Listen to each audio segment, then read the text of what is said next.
우리 생태마을에 누가 남아서 일을 하느냐, 가만히 봤더니 이제까지 200명도 더 왔다 가고 이력서도 이렇게 쌓여 있어요. 취직하겠다고. 근데 결국은 어떤 사람이 남아있느냐 하면은 부모님하고 친구들하고 어렸을 때 먹고 마시고 논 애들이 남아서 일하더라고요. 간혹 저한테 신부님 우리 애가 우울증이에요, 우리 애가 왕따 당했어요, 우리 애가 컴퓨터 중독이에요, 우리 애가 알코올 중독이에요, 신부님 사람 하나 살리는 셈 치고 우리 애 좀 받아주세요. 내가 또 마음이 약하니까 받아줘요. 받아주면은 3개월 이상은 못 버텨요.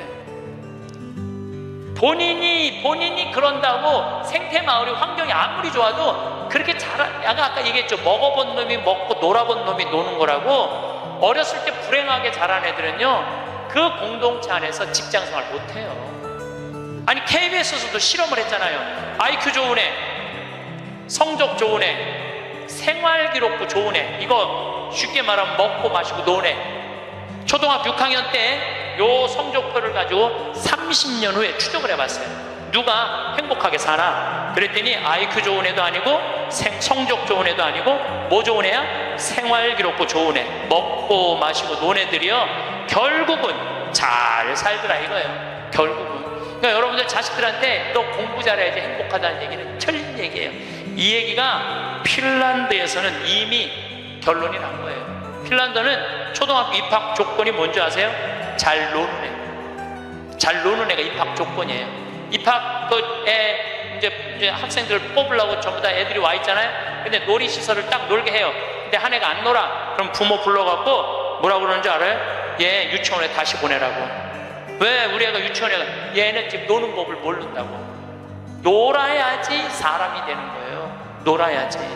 근데 우리는 먹고 마시고 노는 일을 아주 우습게 보는 거예요.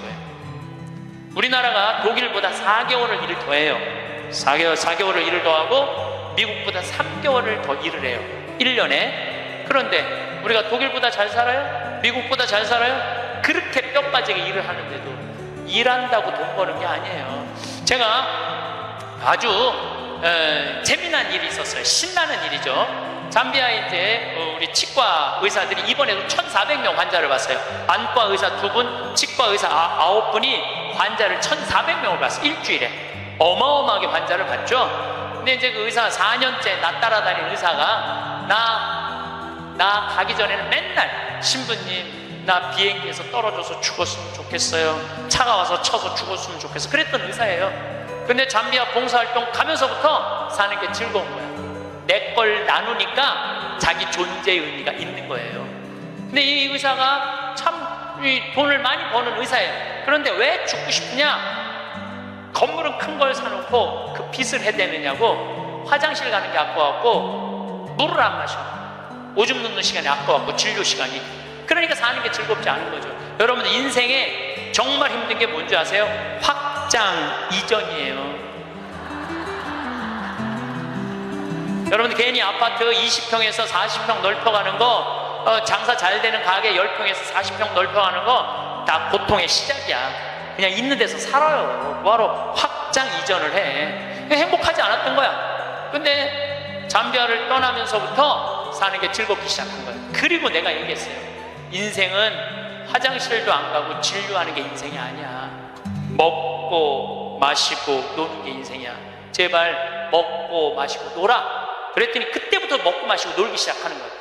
일주일에 이틀 과감하게 놀고, 1년에 성지순례 10일 나 따라가고, 뭐 성지순례 뭐 다른 데 또 가고, 뭐 호주 의사들 같이 여행 다니고 1년에 40일을 놀아요. 40일을 무지하게 노는 거예요. 그러니까 그 조카가 이제 군대 갔다 와서 아르바이트 하면서 그렇게 노니까 이모한테 그렇게 물어보더래요.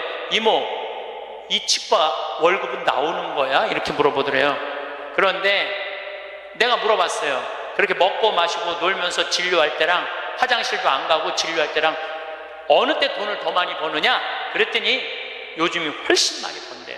그리고 세무서에서 연락 왔대요. 돈이 너무 많이 벌려갖고 세무조사 나올 테니까 직원들하고 또 어디 놀러 가라고. 그래서 이제 다음 달에 어디 정동진인가 직원들 데리고 놀러 간대요.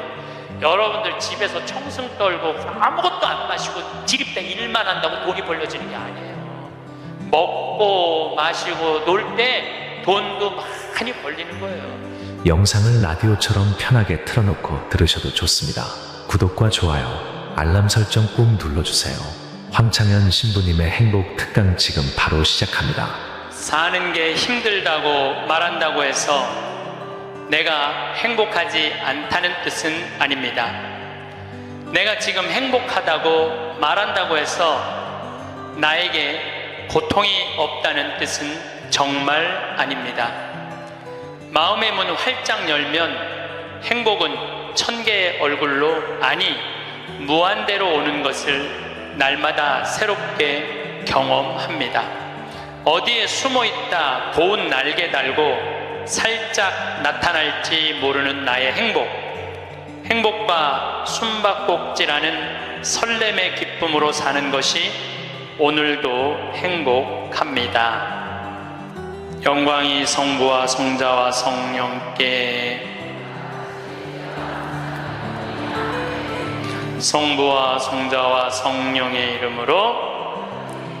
이건 내 기도가 아니고 이혜인 수녀님의 기도예요. 네, 수녀님이 너무너무 아름다운 글을 써갖고 참 수녀님 항상 행복 얘기 많이 하시죠.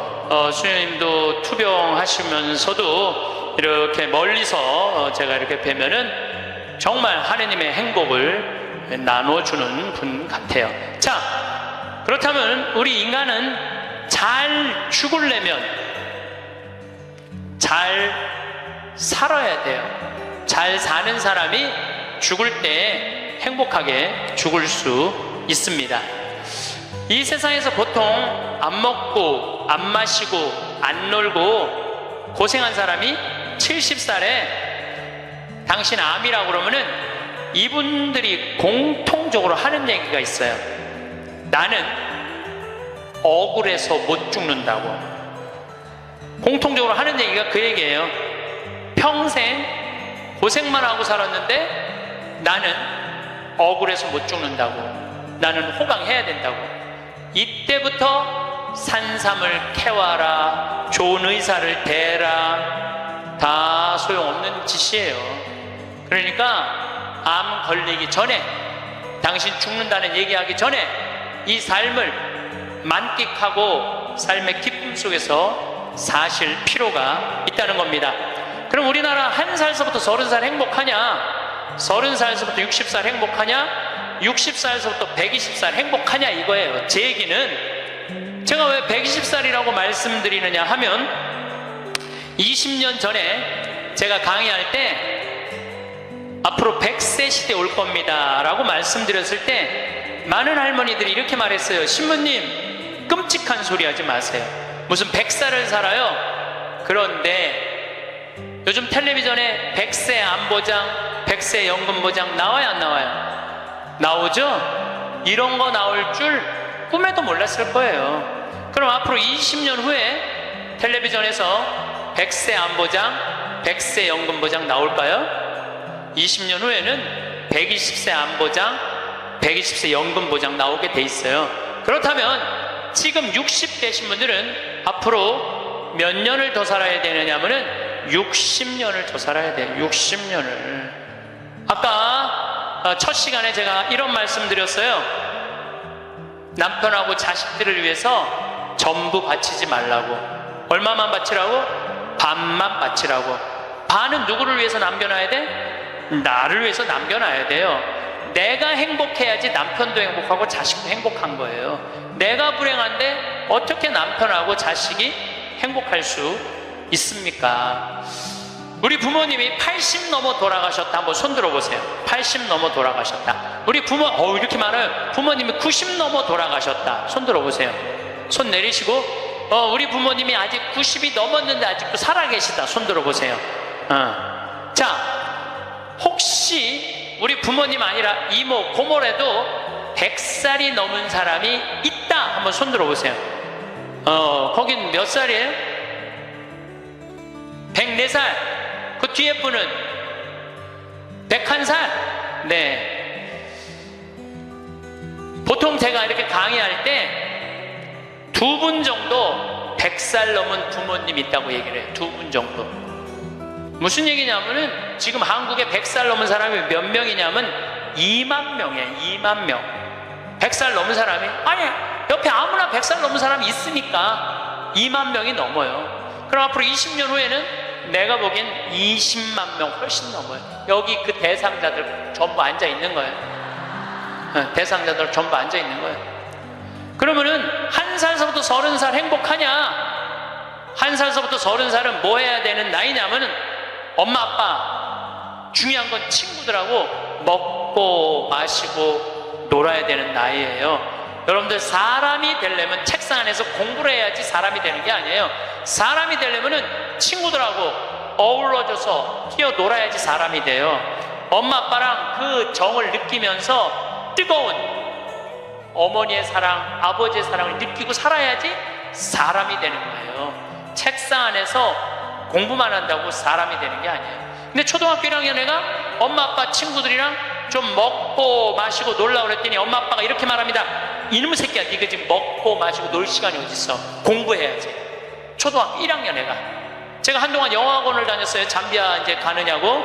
영어학원 이제 지하에다 주차를 해놓고 1층에 애들이 타요. 애들이 타면 초등학교 애들이 타는 거죠. 영어학원 온다고 타는데 요만한 애가 가방을 2개를 메요. 앞에 하나, 뒤에 하나. 내가 물어봐요. 너 몇 학년이냐? 초등학교 1학년요. 그래요. 이 가방을 왜 2개냐? 이거 학교 가방, 이거 학원 가방. 딱 그래, 애들이. 또 요즘 애들 중에 내가 너무 놀란 애들이 있어. 들어올 때 보면은 가방 안 메고 와요. 여행용 캐리어를 끌고 들어와. 여행용 캐리어를. 네, 캐리어를 끌고 다니는 애도 있어요. 보면은. 이거 초등학교 애가 학원을 13개까지 다니는 애를 봤어요. 얘는 엄마 아빠 친구들이랑 먹고 마시고 놀 시간이 없는 애예요. 중학교 올라가면은 자율학습 해야지, 보충학습 해야지, 학원 다녀야지. 엄마 아빠랑 먹고 마시고 놀 시간이 어딨어? 얘는, 인간은요 언제 행복하냐면은 먹고 마시고 놀 때 행복한 거예요. 이거는 내가 요즘 인문학 교수들 얘기를 들어보면 결론은 그거야. 근데 너는 나중에 행복해. 넌 지금 나중에 행복하려면 지금 먹고 마시고 놀지 말어. 그래갖고 먹고 마시고 놀지 못하게 해요. 그럼 너 서울대학 가서 먹고 마시고 놀아. 그럼 우리나라 서울대학 가는 애들은, 공부하는 애들의 0.5%만 서울대학을 가요. 99%는 서울대학 못 가요. 99%는 가지도 못할 서울대학 때문에 20년 인생을 다 날려버리는 거예요. 얘네들은 먹고 마시고 놀지 못하는 거예요. 그래서 얘네들 안에 뭐가 없느냐면 기쁨이 없어요. 얘네들 안에 뭐가 없느냐면 행복이 없어요. 친구가 있어야지 사람은 행복한 거예요. 친구가 없는 사람은 판단력이 떨어지게 돼 있어요. 친구가 없는 사람은 정보가 취약할 수밖에 없어요. 그 부모로부터 받은 후광 외에는 아무것도 없었던 거예요. 지금 와서 보니까. 여러분들 자식들도 정말로 답답하게 키우고 싶으면 계속 학원 보내면 돼요. 그러니까 제일 중요한 거는 먹고 마시고 노는 거예요. 그럼 얘가 30년 동안 30살 이후부터 너 행복해야 돼. 그래서 30살부터 얘가 삼성에 취직해갖고 행복할 수 있다고 생각하세요? 우리말에 이런 말이 있어요. 먹어본 놈이 먹고 놀아본 놈이 논다고. 먹고 마시고 노는 것도 아무나 먹고 마시고 노는 게 아니에요. 먹고 마시고 놀 줄 모르면은 얘는 나중에도 행복할 수가 없어요. 나는 직원들한테도 나중에 잘 안 해줘요. 언제 잘해줘? 지금 잘해줘. 지금 잘해주려면 지금 잘해줘. 네.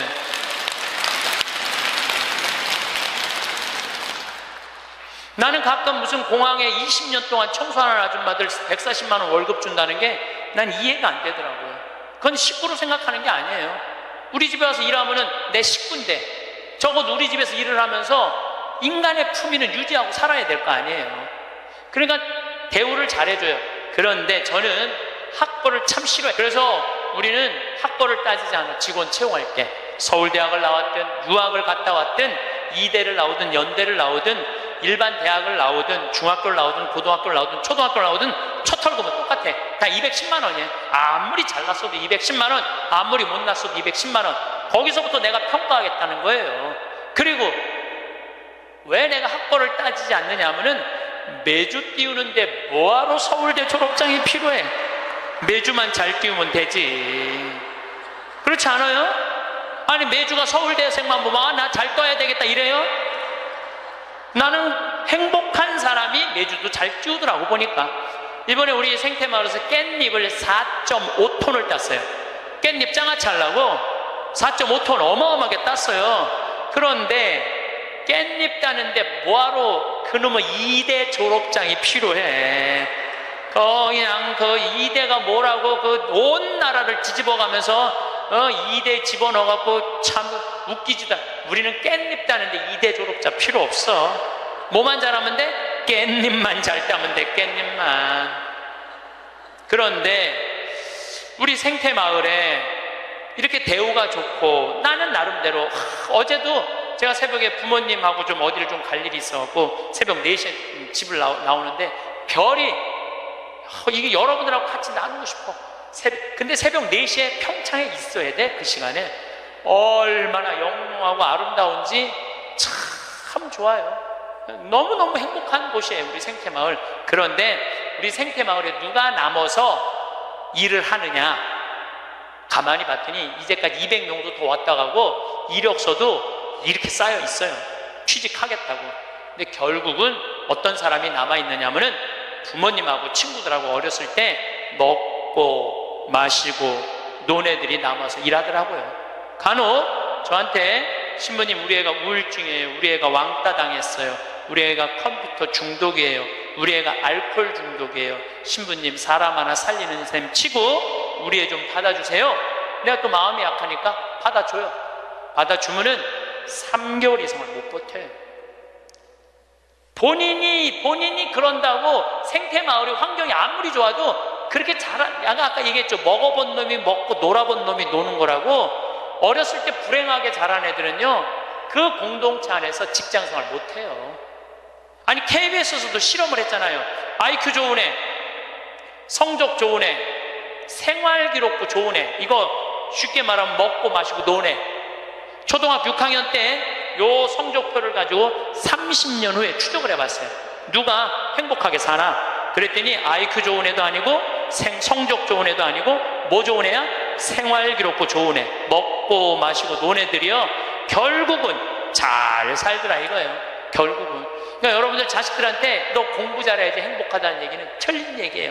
이 얘기가 핀란드에서는 이미 결론이 난 거예요. 핀란드는 초등학교 입학 조건이 뭔지 아세요? 잘 노는 애. 잘 노는 애가 입학 조건이에요. 입학에 이제 학생들 뽑으려고 전부 다 애들이 와 있잖아요. 근데 놀이시설을 딱 놀게 해요. 근데 한 애가 안 놀아. 그럼 부모 불러갖고 뭐라고 그러는 줄 알아요? 얘 유치원에 다시 보내라고. 왜 우리 애가 유치원에 가? 얘는 지금 노는 법을 모른다고. 놀아야지 사람이 되는 거예요. 놀아야지. 근데 우리는 먹고 마시고 노는 일을 아주 우습게 보는 거예요. 우리나라가 독일보다 4개월을 일을 더 해요. 4개월을 일을 더 하고 미국보다 3개월을 더 일을 해요. 1년에. 그런데 우리가 독일보다 잘 살아요?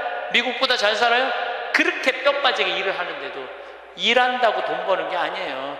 제가 아주 재미난 일이 있었어요. 신나는 일이죠. 잠비아에 이제 우리 치과 의사들이 이번에도 1,400명 환자를 봤어요. 안과 의사 2분, 치과 의사 9분이 환자를 1,400명을 봤어요. 일주일에. 어마어마하게 환자를 봤죠. 근데 이제 그 의사가 4년째 나 따라다니는 의사가 나 가기 전에는 맨날 신부님 나 비행기에서 떨어져서 죽었으면 좋겠어요. 차가 와서 쳐서 죽었으면 좋겠어. 그랬던 의사예요. 근데 잠비아 봉사활동 가면서부터 사는 게 즐거운 거야. 내 걸 나누니까 자기 존재의 의미가 있는 거예요. 근데 이 의사가 참 돈을 많이 버는 의사예요. 그런데 왜 죽고 싶으냐? 건물은 큰 걸 사놓고 그 빚을 해대느냐고. 화장실 가는 게 아까워갖고 물을 안 마셔. 오줌 눕는 시간이 아까워갖고 진료 시간이. 그러니까 사는 게 즐겁지 않은 거죠. 여러분들 인생에 정말 힘든 게 뭔지 아세요? 확장 이전이에요. 여러분들 괜히 아파트 20평에서 40평 넓혀가는 거, 장사 잘 되는 가게 10평에서 40평 넓혀가는 거 다 고통의 시작이야. 그냥 있는 데서 살아요. 뭐하러 확장 이전을 해. 행복하지 않았던 거야. 근데 잠비아를 떠나면서부터 사는 게 즐겁기 시작한 거예요. 그리고 내가 얘기했어요. 인생은 화장실도 안 가고 진료하는 게 인생이 아니야. 먹고 마시고 노는 게 인생이야. 제발 먹고 마시고 놀아. 그랬더니 그때부터 먹고 마시고 놀기 시작하는 거예요. 일주일에 이틀 과감하게 놀고 1년에 성지순례 10일 나 따라가고 뭐 성지순례 뭐 다른 데 또 가고 뭐 호주 의사들 같이 여행 다니고 1년에 40일을 놀아요. 40일을 무지하게 노는 거예요. 그러니까 그 조카가 이제 군대 갔다 와서 아르바이트 하면서 그렇게 노니까 이모한테 그렇게 물어보더래요. 이모, 이 치과 월급은 나오는 거야? 이렇게 물어보더래요. 그런데 내가 물어봤어요. 그렇게 먹고 마시고 놀면서 진료할 때랑 화장실도 안 가고 진료할 때랑 어느 때 돈을 더 많이 버느냐? 그랬더니 요즘이 훨씬 많이 번대요. 그리고 세무서에서 연락 왔대요. 돈이 너무 많이 벌려갖고 세무조사 나올 테니까 직원들하고 또 어디 놀러 가라고. 그래서 이제 다음 달에 어디 정동진인가 직원들 데리고 놀러 간대요. 여러분들 집에서 청승 떨고 아무것도 안 마시고 지립대 일만 한다고 돈이 벌려지는 게 아니에요. 먹고 마시고 놀 때 돈도 많이 벌리는 거예요. 우리 생태마을 요즘 다 망한다고 그러잖아요. 우리 생태마을은 작년에 매출액이 45억이었는데 올해 50억이야. 50억. 얼마나 뭐 청국장, 가루, 깻잎 많이 팔리는지 몰라요. 하루에 2천만 원씩 팔려. 하루에 2천만 원씩. 요즘 내가 사장인데 내가 사장이 뭐 할 것 같아? 맨날 먹고 마시고 노는 거야. 맨날 먹고 마시고 노는 거야. 직원들 줄 거 다 주고 아끼지 않아요. 줄 거 다 주고. 그리고 이제 하도 이제 우리 신자가 아니라 비신자들이 물건을 많이 사니까 이제 사업자 등록을 해서 세금도 내요. 그럼 우리 국장이 신부님 왜 세금이 너무 많이 나가는데 현금은 신고하지 않아도 된다는 거예요. 그런 게 어디 있어? 현금도 다 신고해. 현금도 다시 한 푼도 빼지 말고 다시. 야, 내가 신부로 사는데 왜 머리 복잡하게 살아? 그냥 있는 대로 보고하고 다 살아. 내가 세금 2억 내면 국가가 그거 갖고 어려운 사람 도와주고 나라 돌아가는 거지. 그걸 그냥 이렇게 감추고 저렇게 감추다가 내가 가끔 우리 이제 세금 다 내요. 그래서 세금이 부담스럽더라고요. 다 한 달에 거의 2천만 원씩 세금이 나가니까. 그런데 텔레비전을 보면은 그 세금 떼어먹는다고 탈세한다고 대기업 총수들이 막 마스크 쓰고 막 휠체어 막 타고 막 침대에 누워서 막 들어왔다 나갔다 오는 거 보면서 내가 텔레비 보면서 한마디 해요. 내가 뭐라고 그러냐면 내고 살지. 아유, 내가 이렇게 말해요. 내고 살면 되지. 뭘 그렇게 돈이 많은데 그걸 그냥 돈을 아낀다고 나라 돈 빼먹어가면서 어려운 사람 나눠주는 거 빼먹어가면서 세금 내는 것도 내가 보기엔 자선이에요. 세금 내는 것도 국가가 잘 집행해야 되겠지만은 요즘 국회가 참 많이 싸우죠. 치지도 않고 싸워. 내가 보기엔 야 어떻게 뭐 김정은이 치지도 않고 핵 실험하듯이 우리나라 국회의원들도 치지도 않고 싸워. 우리나라 국회의원들이 안 싸우는 날은 언제 안 싸우느냐면 초등학교 교육제도가 바뀌는 거예요. 초등학교 교육제도가 노는 걸로 바뀌는 거. 여러분들 우리는 자녀들한테 행복을 가르쳐야 돼요. 자녀들한테. 근데 우리는 공부를 가르치고 있어. 애들한테 이 세상에 와갖고 행복한 걸 가르쳐야 되는데 공부를 가르치고 있어요. 이거 좀 생각해봐야 될 문제예요. 나는 자식들한테 행복을 가르쳤나 공부를 가르쳤나 한번 생각해봐요. 뭘 가르쳤어요? 공부 가르치지 않았어요? 행복을 가르쳐야죠. 왜 공부를 가르쳐요? 2006년에 우리나라가 1년에 10만 명씩 조기 유학을 보냈어요. 2006년에 그때 조기 유학 붐불었어요. 결론이 나와 있어요. 지금 조기 유학 다 실패했어요. 90%가 다 실패했어요. 그러면은 초등학교 4학년 5학년 애가 조기 유학을 떠나. 그러면 미국에 가면은요 여권 심사대에서 막 영어로 막 물어봐요. 너 여기 왜 왔냐? 며칠 머무를 거냐? 뭐 때문에 왔느냐? 막 물어봐요. 그것도 한국말로 물어봐요? 영어로 물어봐요. 그럼 초등학교 4학년 애가 당황스러울 것 같아요? 안 당황스러울 것 같아요? 당황스럽죠. 그리고 미국에 딱 가갖고 수업을 하면은요 아무리 한국에서 영어 공부 열심히 잘해도 못 알아들어요. 얼마 동안? 1년 동안 못 알아들어. 걔가 무슨 죄를 졌다고 1년 동안 말도 못 알아듣는 데서 고생을 해야 돼? 그리고 여러분들 인종차별 여러분들은 잘 모르지만은 저는 정말로 외국을 많이 다니면서 확실하게 인종차별 느껴요. 신부인 난데도 아주 농담하는 애들 많아요. 너 뭐하러 혼자 사느냐? 뭐 하느님이 네 뭐 애인이냐 막 이래가면서 웃기지도 않게 인종차별해요, 걔네들이. 그럼 초등학교 4학년 애가 그 인종차별을 다 겪는 거야. 그러면 한국에서 걔한테 유학 한번 보내려고 그러면 9.11 테러 이후부터 미국은 외국인을 공립학교에 받아들이지 않아요. 다 어디에 들어가야 되냐면 사립학교에 가야 돼. 사립학교는 중학교, 고등학교 1년에 4천만 원, 5천만 원이에요. 등록금이. 예, 1년에 4천만 원, 5천만 원이에요. 3년에 5천만 원이 아니고 기숙사비 3천만 원이에요. 방학이 4번인데 거기 못 있어요. 부모 없으면은 한국에 들어왔다 나갔다 해야 돼요. 그러면 얘는 혼자 간 애는 계속 들어왔다 나갔다 해야 돼요. 그럼 비행기 값 1,000만 원이야. 그럼 1억이 나가야 돼요. 유학 보내면은. 그럼 우리나라 대기업 연봉 1억이거든요. 1억이면은요, 아버지는 아무것도 안 쓰고 그냥 다 보내야 돼. 아버지는 아무것도 아버지도 먹고 마시고 놀아야 되는 사람인데 그걸 못 하는 거예요. 그러니까 자식하고 마누라 보내면은요, 더 아무것도 못 해. 그러니까 친구들도 하루 이틀 같이 놀아주는 거지. 저녁까지 술도 못 먹자고 그래요. 내가 기러기 아빠들이랑 술 많이 먹었어, 옛날에. 먹어보면 그 얘기를 하면 정말로 가슴이 아파요. 그러면은 하루 이틀 그러다가 이제 혼자 술집에 가는 거야. 혼자 술집에 뭐 장미 뭐 이런 데 가면은 그 아가씨가 아유 사장님 외로워 보여 이렇게 말하면은 내 마음을 알아주는 여자는 이 여자밖에 없구나. 그래서 뭐해? 사랑에 빠지는 거예요. 그걸 남들은 바람 핀다고 그러지. 예. 그래서 바람 피는 거예요. 혼자 외로우니까. 인간은 어쩔 수가 없거든요. 그 시간에 집에 들어가갖고 아이하고 아내하고 해주는 거 맛있게 먹고 마시고 놀아서 그 사람 바람 안 폈을 거예요. 대기업의 부장 정도 올라갈 사람이면 열심히 산 사람이니까. 그렇죠? 그러면은 애는 학교 가갖고 언어 안 돼, 인종차별당해. 엄마는 또 미국 가갖고 애 학교 가면은 심심하잖아요. 거기서 또 놀고 있는 또 멀쩡하게 생긴 남자하고 또 외로우시겠어요, 사모님. 그럼 거기서 또 이제 또 바람 피고, 아빠는 한국에서 바람 피고 엄마는 미국 가서 바람 피고, 애는 인종차별 언어에 갖고 정신 우울증에 걸리고 그런 일이 벌어진다니까요. 한두 집이 아니라니까요. 뭐를 위해서 애를 유학을 보내는 거예요? 뭐를 위해서? 다 집안 풍비박산 만들어 놓고. 그러니까 애한테 공부를 가르치면 안 된다니까요. 행복을 가르쳐야 돼요. 우리가 뭐를 해서 행복한지. 그래서 10년 동안 간 애들 중에 정말로 한국에도 아니고 미국에도 아닌 애들 많아요. 이건 아무것도 아니야. 대학 졸업하고 유학을 가면요, 얘 심지라도 있어요. 대학 졸업해서 유학 가는 애들. 근데 초등학교 중학교 때 가는 애들은 심지도 없는 애들이야. 내가 한국인지 미국인지 구분도 안 되는 애들이야. 그래갖고 적응 안 되면은 중학교에 가면은 유학 온 한국 애들, 말 안 통하는 영어 안 되는 애들끼리 모여요. 모여서 노래방 가고 한국 드라마 보고 술 먹고 담배 피고, 고등학교 올라가면 마약해요. 마약하면 또 걸리면 감옥에 갔다 왔다 하고.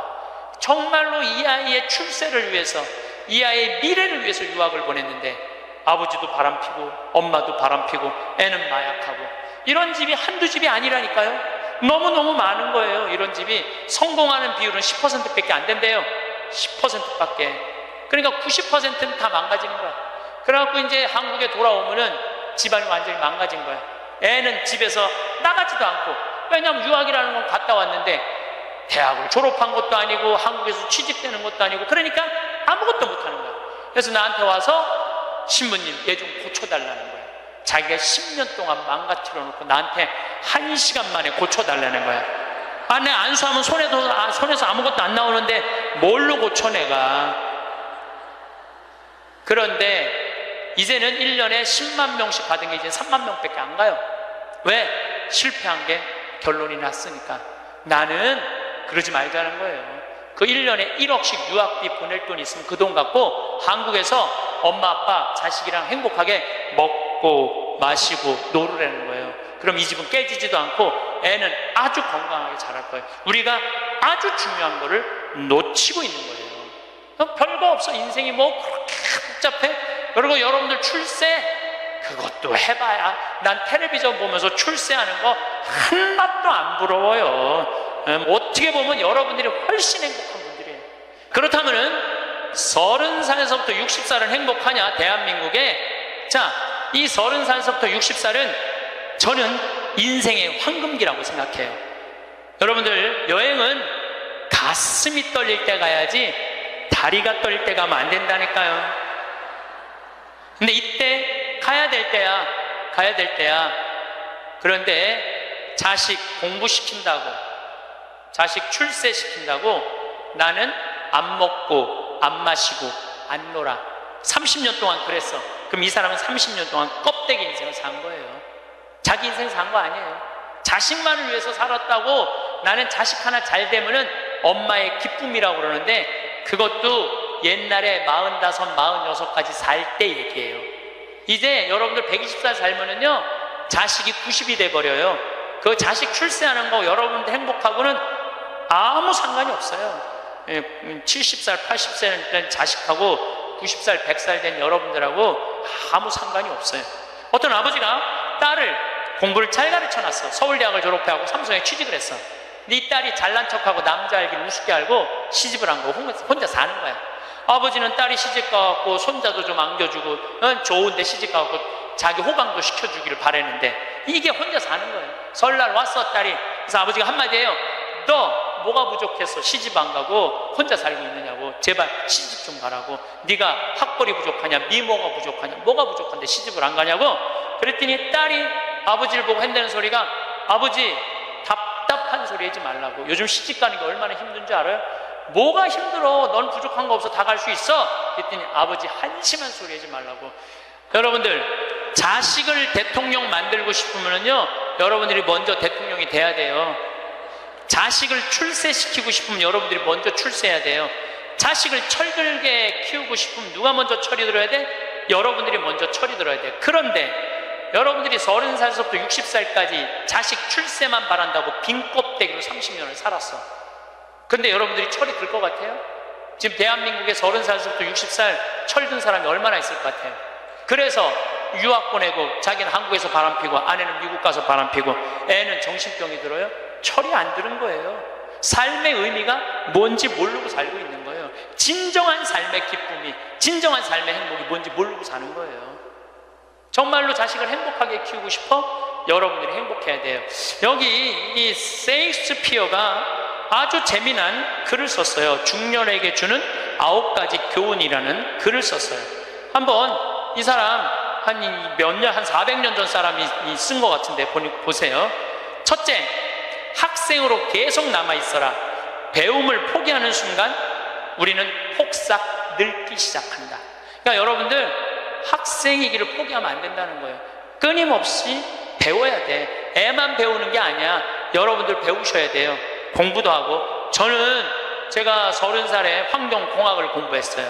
얼마나 좋은 공부였는지 몰라요. 내가 다닌 학교는, 나는 아주대학 산업대학원을 다녔어요. 그런데 요즘 대학원 조금 돈이 좀 들어가서 그렇지 많아요. 가면은 뭐 내가 빵점도 받고 그랬지만은 그래도 석사학위도 받았어요. 공학 석사학위도. 아주 재밌어요. 그리고 40이 돼갖고 글 쓰는 거 배웠어요. 글 쓰는 거 배워갖고 이 책도 지금 5권인가 책 냈잖아요. 얼마나 좋은지 몰라요. 요즘은 내가 유튜브를 통해서 정말 많이 배우고 있어요. 배우니까 참 재밌어요, 사는 게. 그러니까 여러분들도 배우는 걸 포기하시면 안 돼요. 둘째, 과거를 자랑하지 마라. 옛날 이야기밖에 가진 것이 없을 때 당신은 처량해진다. 삶을 사는 지혜는 지금 가지고 있는 것을 즐기는 것이다. 이거 세익스피어도 똑같이 말했어. 지금 가지고 있는 것을 즐기는 거야. 지금. 그러니까 뭐 나중도 생각하지 마라. 옛날도 생각하지 마라. 지금 오늘을 즐기면 되는 거예요.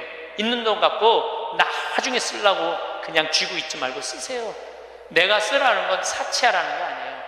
돈도 규모 있고 멋있게 쓸 수 있거든요. 쓰는 법도 나는 배워야 된다고 생각을 해. 세 번째, 젊은 사람과 경쟁하지 마라. 대신 그들의 성장을 인정하고 그들에게 용기를 주고 그들과 함께 즐겨라. 이것도 참 좋은 얘기 같아요. 그래서 나는 우리 여주에 우리 젊은 신부님들 계속 많이 초청하고 있어요. 함께 같이 하자고. 근데 참 젊은 신부들이 같이 있으면 참 좋아요. 저는 우리 생태마을의 부관장 모임을 한 달에 한 번 꼭 해요. 출신 부관장 신부님들. 그 신부들이 싫어할 수도 있지만은 한 달에 한 번 젊은 신부들을 모이면은 내가 모르는 것 너무너무 많이 알려줘요. 그들과 함께 즐길 수 있는 것만 해도 좋은 거죠. 넷째, 부탁받지 않는 충고는 굳이 하려고 마라. 늙은이의 기우와 잔소리로 오해받는다. 이것저것 챙겨나지 말라는 거예요. 우리 어머니가 그런 거 참 잘하는데 챙겨나지 말라는 거예요. 다섯째, 삶의 철학으로 삶을 철학으로 대체하지 말아라. 삶을 살으라는 얘기예요. 로미오가 한 말을 기억하라. 철학이 줄리엣을 만들 수 없다면 그런 철학은 지워버려라. 삶을, 전시를 살으라는 얘기예요. 괜히 개똥 철학하지 말고. 여섯째, 아름다움을 발견하고 즐겨라. 약간의 심미적 추구를 게을리하지 말아라. 그러니까 제가 이번 주 이선이 대전 공연이에요. 서울의 공연을 보니까 없더라고. 우리 평창은 대전이나 서울이나 거리가 똑같아. 그래서 이제 대전으로 가는데 점점 나이를 먹으면 먹을수록 공연도 많이 가요. 저는 여기 이 삼성 여기 뭐 스퀘어인가 여기 공연 많이 와요. 예술의 전당도 많이 와요. 많이 와야 1년에 많이 온다고 그래요. 1년에 두세 번이야. 그 두세 번이라도 공연을 즐길 수 있으면 삶이 굉장히 풍요로워지더라고요. 또 일곱째, 늙어가는 것을 불평하지 마라. 가엾어 보인다. 몇 번 들어주다 당신을 피하기 시작할 것이다. 나 늙은 거 자랑하지 말라는 거예요. 그것도 맞는 얘기 같아요. 늙은 거 누가 뭐 알아주기는 해요. 아무도 안 알아주죠. 나이 먹은 거 자랑 아니야, 내가 보기에는. 그리고 나이를 먹으려면 곱게 먹어야 돼. 나이값을 해보면서 늙어가야지. 나이값도 못하고 나이만 딜다 먹으면 그게 뭐가 자랑이에요. 여덟 번째, 젊은 사람에게 세상을 다 넘겨주지 말아라. 이건 뭐냐면 재산 주지 말라는 거예요. 그들에게 다 주는 순간 천덕꾸러기가 될 것이다. 여러분들 아까 제가 말씀드렸죠? 자식하고 남편한테 다 주지 말고 얼마만 주라고? 반만 주세요. 항상 오늘부터 마음도 반만 주세요. 다 주지 말고. 두 딸에게 배신당한 리어 왕처럼 춥고 배고픈 노년을 보내며 두 딸에게 죽게 될 것이다. 이 리어 왕이라는 이 셰익스피어 이 작품을 읽어보면 굉장히 재밌어요. 딸들한테 자기 왕권을 다 넘겨줘요. 왕권 넘겨준 딸 때문에 이 사람 죽어요. 왕이 결국은. 그러니까 여러분들도 자식들한테 다 넘겨주지 마세요. 여러분들의 인생을 사세요. 아직 여러분들 한참 남아있거든요. 아홉 번째, 죽음에 대해 자주 말하지 마라. 죽음보다 확실한 것은 없다. 인류 역사상 어떤 예외도 없었다. 확실히 오는 것을 일부러 맞으러 갈 필요는 없다. 삶을 탐닉해라. 그때까지 삶을 먹고 마시고 즐겨라, 이 얘기예요. 먹고 마시고 즐겨라. 우리는 살기 위해 여기에 왔노라. 즐겁게 살라고 여기에 온 거라는 얘기예요. 그러니까 이 30부터 60까지 여러분들은 나는 자식을 위해서 아무것도 안 한다, 이런 생각하지 말라는 거예요. 내 삶을 살아가라는 거예요. 그러면 60살서부터 120살은 행복하냐? 60살서부터 120살 나는 자식한테 바라는 거 하나도 없어. 나는 보상 심리가 없어. 이거 다 거짓말이에요. 자식한테 왜 바라는 게 없어요?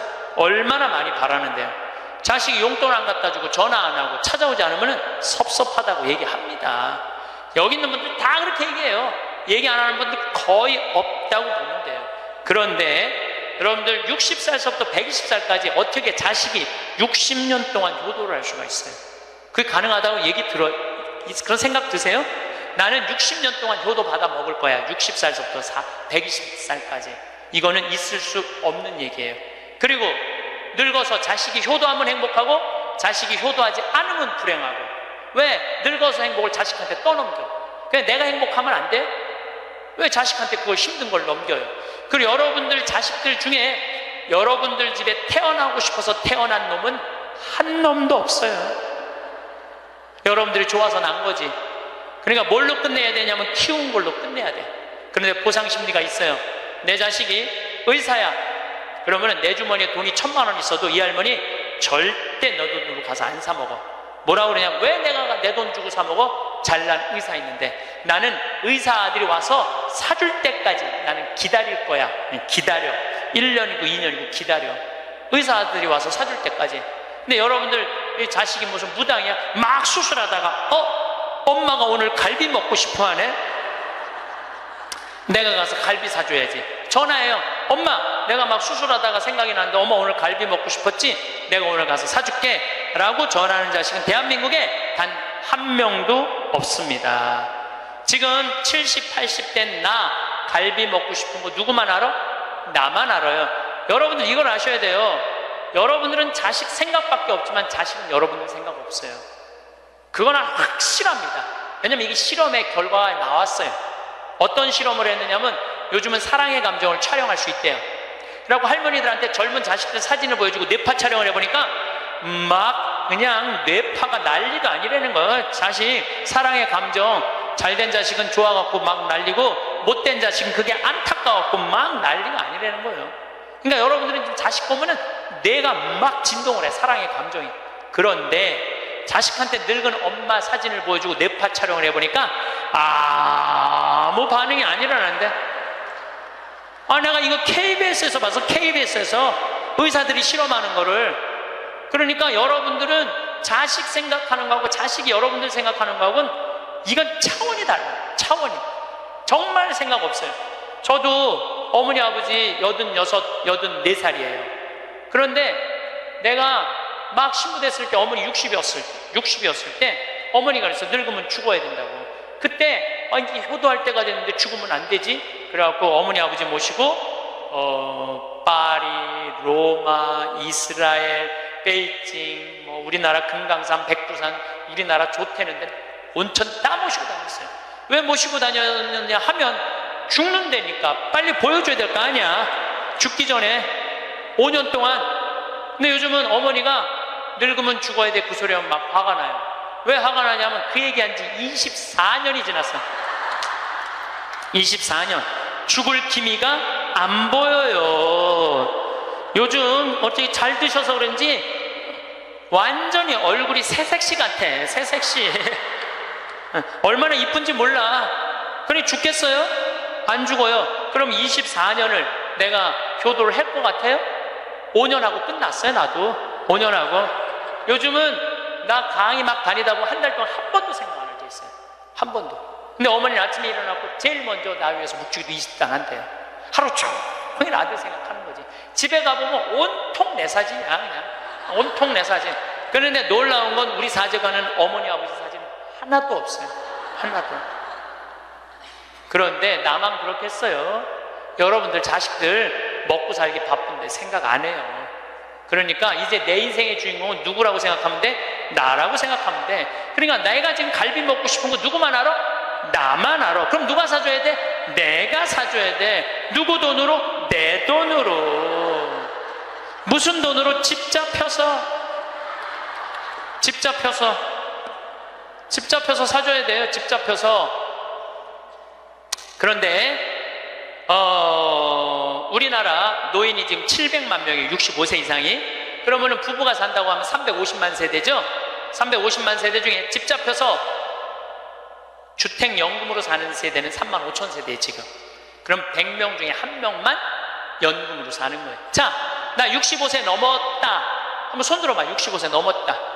왜 손 안 들어? 여기 지금 다 내 눈에 보이는데 이렇게 많아. 자, 손 내리세요. 자, 이 중에 나 정말로 집 잡혀서 연금으로 생활하고 있다면 손 들어보세요. 지금 한 분, 두 분, 그러니까 제 말이 세 분, 네 분, 제 말이 맞아요. 지금 여기 한 1000여 분 있는데 거의 100명 중에 1명만 집을. 그런데 이 집 잡혀서 사는 분과 집 안 잡혀서 자식한테 물려주겠다는 분하고 삶의 질은 또 달라요. 집 잡혀서 한 달에 150만 원, 200만 원을 받아 사는 사람들은요, 근심 걱정 하나도 없대요. 마음이 그렇게 편안하대요. 그런데 자식들 용돈 받고 집 물려줄 생각으로 용돈 받고 사는 분들은 어떤 달은 자식이 10만 원도 갖다 주고 20만 원도 갖다 주고. 우리나라 평균 용돈이 10만 원이에요. 평균 부모님한테. 그럼 20만 원도 갖다 주고 30만 원도 갖다 줘. 근데 어떤 달은 100만 원도 갖다 줘. 100만 원도 갖다 주면 이 할머니가 그 돈을 못 써요. 왜 못 쓰는지 아세요? 다음 달에 얼마를 갖다 줄 줄 알고 이거 홀딱 닦았어. 그냥 계속 불안하게 사는 거야. 계속. 그럼 늘 불만 속에서 사는 거야. 내 인생의 주인공은 난데 남한테 계속 기대고 사는 거예요. 그러시지 마세요. 내 강의를 듣고 정말로 당신 스스로 갈비를 사 먹으러 간 할머니들이 나한테 편지 많이 해요. 또 찾아도 많이 와요. 신부님 말대로 내 돈으로 사 먹어보니까 인생이 바뀌더래요. 어떻게 바뀌느냐 하면 더 이상 자식 기다리지 않게 되더래요. 그리고 더 이상 원망하지 않게 되더래요. 더 이상 섭섭한 거 없더래요. 그냥 내 돈 갖고 내가 사 먹으면 되지. 대신 너는 나한테 재산 끝이야. 이렇게 딱 정리가 되고 나니까 너무 편안하더래요. 그리고 남은 인생은 내가 책임질 수 있겠다라는 자신감이 생기더래요. 그래서 너무 감사하다고, 너무너무 감사하다고. 아니 그 할머니 중에 내 강의에 딱 맞는 할머니 한 분 오셨어. 여기 여의도에 사는 분인데 개신교 다니는 분이야. 순복음교회 다닌대요. 빌딩이 3개가 있대. 우리 집에 왔는데 뭐 하여튼 에쿠스 뭐 900인가 뭐 리무진인가를 타고 왔는데 어마어마하게 좋은 차를 타고 왔어요. 에쿠스가 아니라 제너시스 기사를 대갖고 왔어. 근데 그러는 거예요. 신부님, 내가 40에 혼자 돼갖고 아들 셋을 키웠다는 거예요. 신부님 말대로 의사, 교수, 사장이라는 거예요. 근데 2년 전까지는 내가 너희들 그렇게 키웠는데 왜 나 한 번 안 찾아오느냐, 맨날 원망했대요. 근데 어느 날 갑자기 내가 그러더래요. 늙어서 갈비 먹고 싶으면 지 돈으로 사 먹으라고. 왜 자식을 기다리느냐고. 근데 자기 돈으로 사 먹어보니까 더 이상 안 기다려지더래요. 섭섭한 거 없더래요. 그리고 사는 게 너무너무 즐겁더래요. 내 자식하고의 이런 관계를 끊고 내 삶을 살다가 보니까 걸리는 게 하나도 없대. 그러니까 여러분들도 그렇게 사셔야 돼요. 언제까지 자식하고 엉겨서 그걸 살 수 있다고 생각하세요? 그냥 내 인생의 주인공은 나야. 내가 알아서 살아야 돼. 그래서 여러분들의 인생을 꼭 사시기를 바랍니다. 가만히 있다가도 괜히 마음이 상한 날이 있잖아요. 근데 말이죠. 아무 일도 아닌데도 갑자기 버럭 화를 내는 사람 주변에 꼭 한 명쯤은 있는 것 같아요. 며칠 전이었어요. 동네 슈퍼에서 줄을 서서 계산을 기다리고 있는데 앞에 계신 아주머니가 무언가에 불만이 있었는지 갑자기 점원한테 목소리를 확 높이는 거예요. 왜 이렇게 늦어요? 매번 이래. 순간 분위기가 싸해지더군요. 점원도 당황했고 주변 사람들도 움찔했죠. 그냥 한 박자 느린 계산이었을 뿐인데요. 나는 그 자리를 지나오면서도 마음이 불편했어요. 그 아주머니는 대체 왜 그랬을까? 그렇게 화낼 일도 아니었는데. 근데 가만히 생각해보면요. 그분만 그런 게 아니에요. 우리 삶 주변엔 작은 자극에도 쉽게 격해지는 사람들이 종종 있어요. 한 번은 친구와 저녁을 먹다 이런 일이 있었어요. 그날따라 식당이 좀 시끄러웠거든요. 제가 무심코 요즘 좀 예민해졌나 봐라고 했는데 친구가 갑자기 젓가락을 탁 놓더니 그게 지금 나한테 하는 말이야? 하고 눈을 부릅뜨더군요. 순간 깜짝 놀랐죠. 그 말은 정말 아무 뜻 없이 한 말이었는데 그 친구는 평소에도 그랬어요. 조금만 자존심이 건드려지는 듯하면 표정이 바뀌고 분위기가 싸늘해지곤 했거든요. 그때 처음 알았어요. 어떤 사람들은 작은 말 한마디도 자신을 향한 공격처럼 받아들인다는 걸. 그건 겉으론 화를 내는 것처럼 보여도 속으론 두려움을 감추기 위한 몸부림일 수 있다는 거요. 심리학에선 이런 걸 위협에 대한 과민 반응이라고도 해요. 상대가 나를 깔봤다, 무시했다, 혹은 내 존재를 부정했다는 느낌이 들면 화로 즉각 반응하는 거죠. 그래서 화는 종종 자신을 지키기 위한 본능적인 반응으로 나타납니다. 특히 자존감이 낮거나 삶이 통제되지 않는다고 느끼는 사람일수록 작은 말에도 쉽게 무너지거든요. 그리고 그 무너짐을 들키지 않기 위해 화라는 갑옷을 두른 채 서 있는 거예요. 그러고 보면 화내는 사람은 언제나 강한 사람이 아닙니다. 속이 약하기에 더 큰 소리를 내는 사람일 수도 있어요. 문제는 그들의 불안과 방어가 주변 사람들의 평온까지 무너뜨릴 수 있다는 거죠. 그래서 어떤 사람은 그 앞에서 작아지고 어떤 사람은 맞서 싸우다가 관계가 틀어지기도 합니다. 그럴 땐 내가 먼저 나를 지켜야 해요. 화를 내는 사람을 바꾸는 건 어렵지만 그들 앞에서 휘둘리지 않는 내 마음은 내가 단단하게 지켜줄 수 있으니까요. 옛사람들은 말했죠. 소나무는 바람에 흔들려도 뿌리는 뽑히지 않는다. 우리도 그렇잖아요. 누군가의 감정에 휩쓸려 내 중심을 잃지 않기 위해선 내 마음의 뿌리를 단단히 내려야 하죠. 그 뿌리는 그 사람은 왜 저렇게 반응할까? 한 걸음 물러서서 생각해보는 그 여유에서 시작됩니다. 오늘 여러분 주변에도 화를 잘 내는 사람이 있다면 이렇게 한번 마음속으로 되뇌어 보세요. 저 사람 지금 자기 마음을 보호하려는 거구나. 그리고 내가 흔들리지 않도록 말을 아끼고 반응을 늦추는 연습을 해보는 거예요. 결국 가장 지혜로운 사람은 타인의 소리를 듣되 자신의 마음을 먼저 살피는 사람이니까요. 예전에 이런 일이 있었어요. 지인과 함께 산책을 하던 중이었죠. 오랜만에 만난 날이라 기분 좋게 걸으며 이야기하고 있었는데 갑자기 그 사람이 발을 헛디뎌 넘어질 뻔한 거예요. 내가 깜짝 놀라 괜찮아? 하고 손을 내밀었는데 돌아온 말이 이랬습니다. 왜 이렇게 길 안내를 헷갈리게 해? 내가 제대로 안 알려줘서 그런 거잖아. 순간 마음이 철렁했죠. 그냥 넘어질 뻔한 일인데 내가 뭔가 잘못한 사람이 된 기분이었습니다. 그날 밤 괜히 찜찜했어요. 아무리 생각해도 그건 내 잘못이 아니었거든요. 살다 보면 이런 사람 꼭 있어요. 자기 실수는 절대 인정하지 않고 괜히 옆 사람에게 화를 내는 사람. 그들은 마치 늘 누군가가 문제의 원인이라도 되는 듯 화살을 바깥으로 쏘아댑니다. 처음엔 그냥 그런가 보다 싶다가도 몇 번 반복되다 보면 내가 진짜 뭔가 부족한 사람인가 하는 생각이 들기도 하죠. 하지만 정말 그럴까요? 정말 우리가 잘못한 걸까요?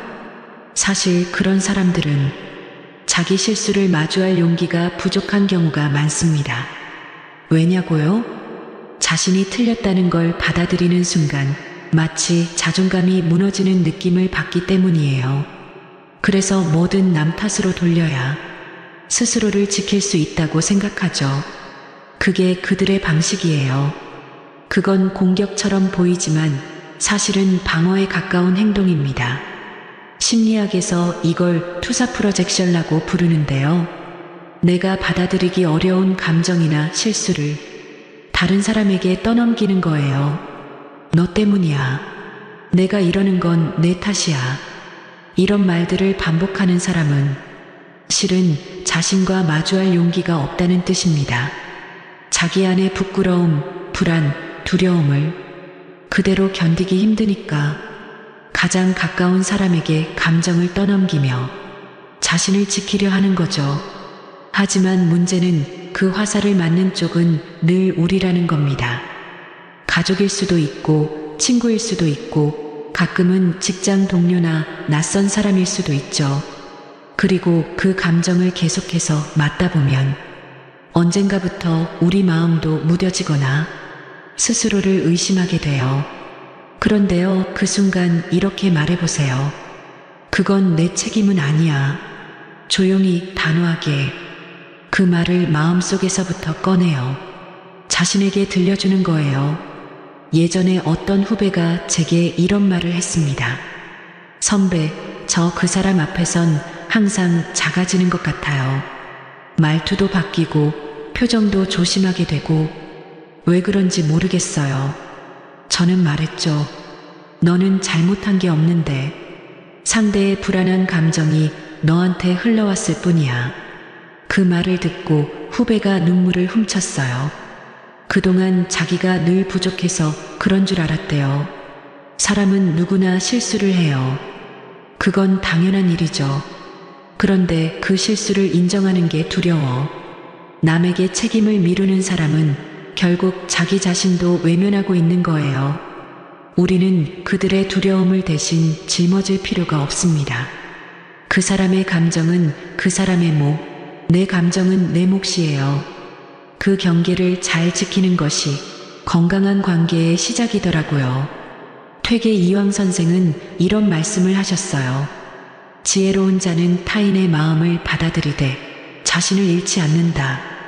그 말처럼 상대가 감정을 쏟아낼 땐 우리가 다 받아줄 필요 없어요. 그 사람이 느끼는 불편함은 이해하되 그걸 나의 잘못으로 받아들이지 않는 용기, 그게 우리에겐 필요합니다. 다시 한번 말할게요. 당신 탓이 아니에요. 그들의 불안은 결코 당신의 책임이 아닙니다. 그리고 그걸 깨달은 순간 우리는 더 이상 그 감정에 휘둘리지 않게 돼요. 감정을 나누는 것과 감정에 휘둘리는 건 전혀 다른 일이니까요. 오늘도 스스로에게 이렇게 말해주세요. 나는 충분히 잘하고 있어. 사람이요, 진짜 화가 날 때는 이유를 설명하지 않더라고요.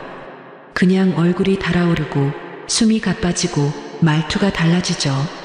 그리고 그 감정이 향하는 곳엔 꼭 누군가가 상처를 입고 남습니다. 몇 해 전 일입니다. 함께 일하던 선배가 있었어요. 늘 조용하고 침착한 분이었는데 어느 날 회의 도중 갑자기 목소리를 높이더니 서류를 책상에 내던졌습니다. 이게 뭐야? 왜 이따위로 정리했어? 회의실 안은 순식간에 얼어붙었죠. 모두가 눈치를 보며 고개를 숙였고 저도 순간 아무 말도 하지 못했습니다. 그런데 옆에 앉아있던 동료가 그 선배에게 조용히 말했어요. 선배님, 오늘 무슨 일 있으셨어요? 평소랑 좀 달라 보여서요. 그 말이 떨어지자마자 그 선배는 한참을 말없이 있더니 미안하다. 나중에 따로 이야기하자 하고 자리에서 일어나 나갔습니다.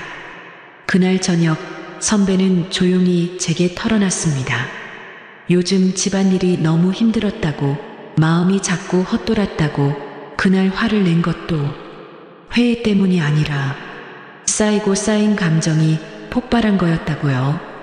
그 이야기를 듣는데 사람 마음이라는 게 참 복잡하구나 싶었어요. 화를 낸다고 다 나쁜 것도 아니고 말을 아꼈다고 다 괜찮은 것도 아니고요. 심리학에서는 전이된 감정이라는 개념이 있어요. 정작 화가 난 이유는 다른 데 있는데 지금 당장 안전한 사람에게 그 감정을 터뜨리는 겁니다. 그 선배도 마찬가지였어요. 진짜 화가 난 건 집안일 때문이었고 그걸 말 못하니까 회사에서 회의에서 가장 만만한 순간에 터진 거죠. 그런데 말이에요. 그 동료의 그 한마디가 그분의 감정을 멈추게 했던 것 같아요. 오늘 무슨 일 있으셨어요? 이 말이 그 사람을 비난하지도 않고 감정을 단정하지도 않고 그저 마음을 들여다보는 질문이 됐거든요. 누군가가 내 감정을 묻는다는 건 내 마음을 귀하게 여긴다는 뜻이기도 하잖아요. 그 순간 사람은 자연스레 스스로를 들여다보게 됩니다.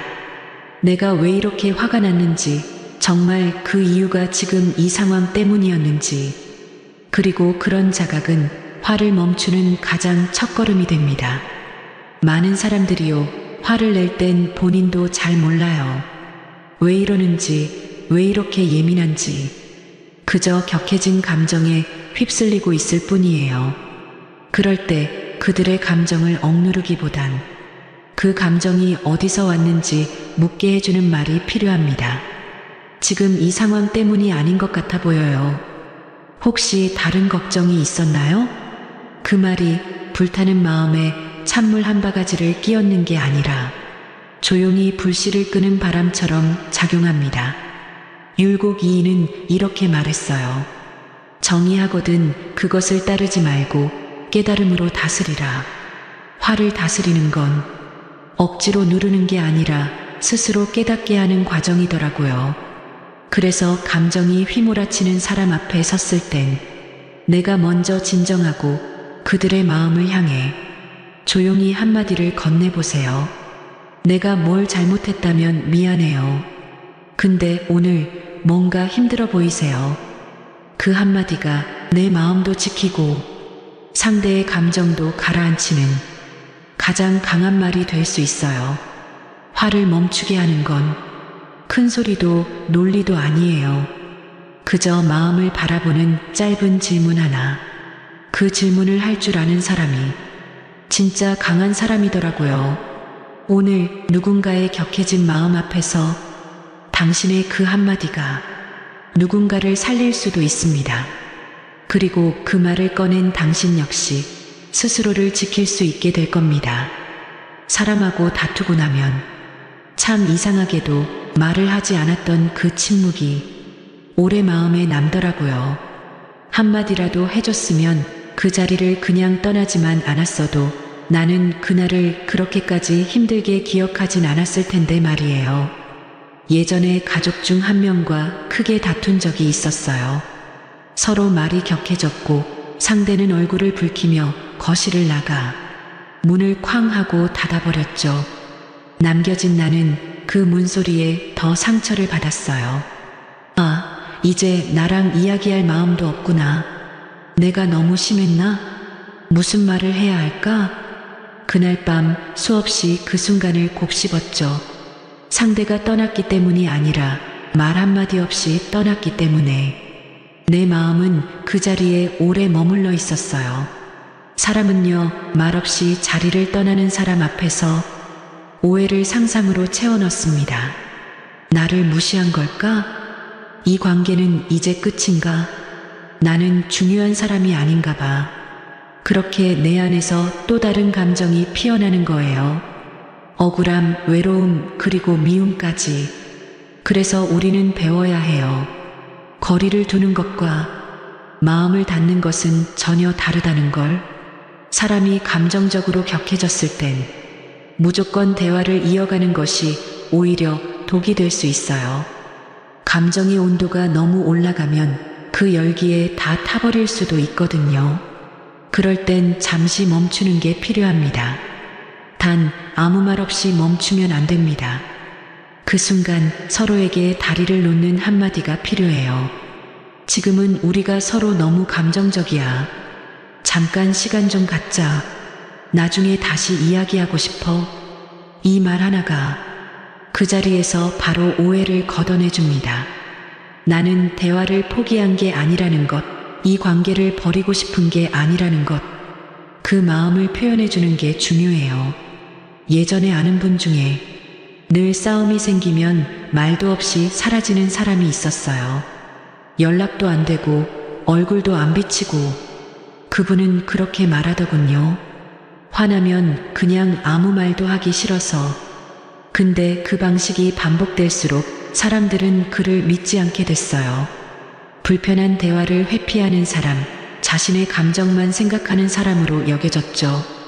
그리고 그분은 결국 가장 가까운 사람들과도 멀어졌어요. 거리를 둔다는 건 싸움을 피하는 게 아니라 더 나은 대화를 위한 준비 시간을 갖는 것입니다. 그리고 그 준비 시간은 상대에게 설명되어야 합니다. 지금은 마음이 너무 격해서 말이 안 나와요. 하지만 나중에 꼭 이야기하고 싶어요. 이 말 한마디가 있느냐 없느냐에 따라 그날의 기억은 상처가 되기도 하고 서로를 이해하게 만든 다리가 되기도 합니다. 사람은요, 잠깐 비워야 보이는 게 있어요. 가까이 붙어 있을 땐 서로의 얼굴이 안 보이지만 거리를 두면 비로소 그 사람이 어떤 얼굴로 내 옆에 있었는지 보이거든요. 그런 시간이 꼭 필요합니다. 다만 그 거리를 만들 땐 말로 다리를 남겨두는 것, 그게 정말 중요하다는 걸 우린 자주 잊곤 하죠. 누군가에게 실망했을 때, 내가 상처받았을 때, 혹은 내 감정이 너무 격할 때 이렇게 말해보세요. 지금은 나도 말이 많아질 것 같아. 잠시만 생각 정리하고 다시 만나서 이야기할게. 그 말이 당신의 마음을 지키고 상대의 감정도 식혀줄 수 있습니다. 거리를 두세요. 하지만 마음은 닫지 마세요. 그 차이를 아는 사람이 진짜로 성숙한 사람입니다. 누군가가 화를 낼 때 나는 늘 먼저 미안하다고 말하던 사람이었어요. 내가 뭘 잘못했는지도 모른 채 그저 분위기가 더 나빠질까봐, 누군가 마음 다칠까봐 그렇게 먼저 숙이고 먼저 사과하고 먼저 조심했죠. 근데요, 그러다 보니 어느 순간 내 마음이 점점 지워지고 있다는 걸 알게 됐어요. 한 번은 가족 모임에서 일이 있었어요. 사소한 말 한마디였는데 누군가 갑자기 목소리를 높이며 저를 몰아붙이더라고요. 그 말, 지금 나 무시하는 거야? 아니었어요. 그럴 의도도 없었고 그 상황도 그런 맥락이 아니었는데 그 사람은 이미 화가 나 있었죠. 그리고 나는 언제나처럼 고개를 끄덕이며 미안해, 내가 말을 잘못했네 하고 말했어요. 그날 밤 그 말을 되뇌다가 문득 이런 생각이 들었어요. 왜 나는 항상 나만 사과하지? 분명 내가 상처 준 것도 아닌데 왜 매번 내가 화를 잠재우는 사람이 돼야 하지? 그 사람은 한 번도 내 마음은 괜찮냐고 물어본 적이 없는데 그 순간 깨달았어요. 화를 인정해주는 것과 상대의 방식까지 받아주는 건 다르다는 걸. 상대가 힘들고 감정이 격해졌고 그 마음을 이해해주는 건 좋지만 그렇다고 해서 그 사람의 거친 말, 무례한 태도까지 그냥 다 받아주는 건 내 마음을 외면하는 일이더라고요. 그래서 그 다음부터는 이렇게 말하려고 연습했어요. 내가 지금 화난 건 이해해. 근데 이런 말투나 방식은 나도 상처받아. 이 한마디 정말 어려웠어요. 처음엔 입에서 잘 떨어지지도 않았고 괜히 내가 더 나쁜 사람이 되는 것 같기도 했죠. 근데요, 그 말을 꺼내고 나니까 내 안에서 무너지던 무언가가 조금씩 다시 세워지는 느낌이었어요. 심리학자들은 이런 걸 감정의 경계 설정이라고 말합니다. 공감은 하되 내 감정도 똑같이 소중하다는 걸 말로 표현하는 거예요. 우리가 그런 경계를 세우지 않으면 상대는 계속해서 자신의 감정만 내놓고 우리는 점점 마르고 사라지게 됩니다. 관계는 한 사람이 다 참아서 유지되는 게 아니더라고요. 옛 성현들은 말했죠. 타인의 마음을 품되 자기 자신을 잃지 말라. 그 말이 요즘 들어 참 깊이 다가옵니다. 그 사람도 사람이고 나도 사람이고 그 사람의 감정도 중요하지만 지금 내 마음도 똑같이 중요하다는 걸 잊지 않으려고 해요. 만약 누군가가 당신 앞에서 또다시 화를 낸다면 이렇게 말해보세요. 당신이 지금 힘든 건 알겠어요.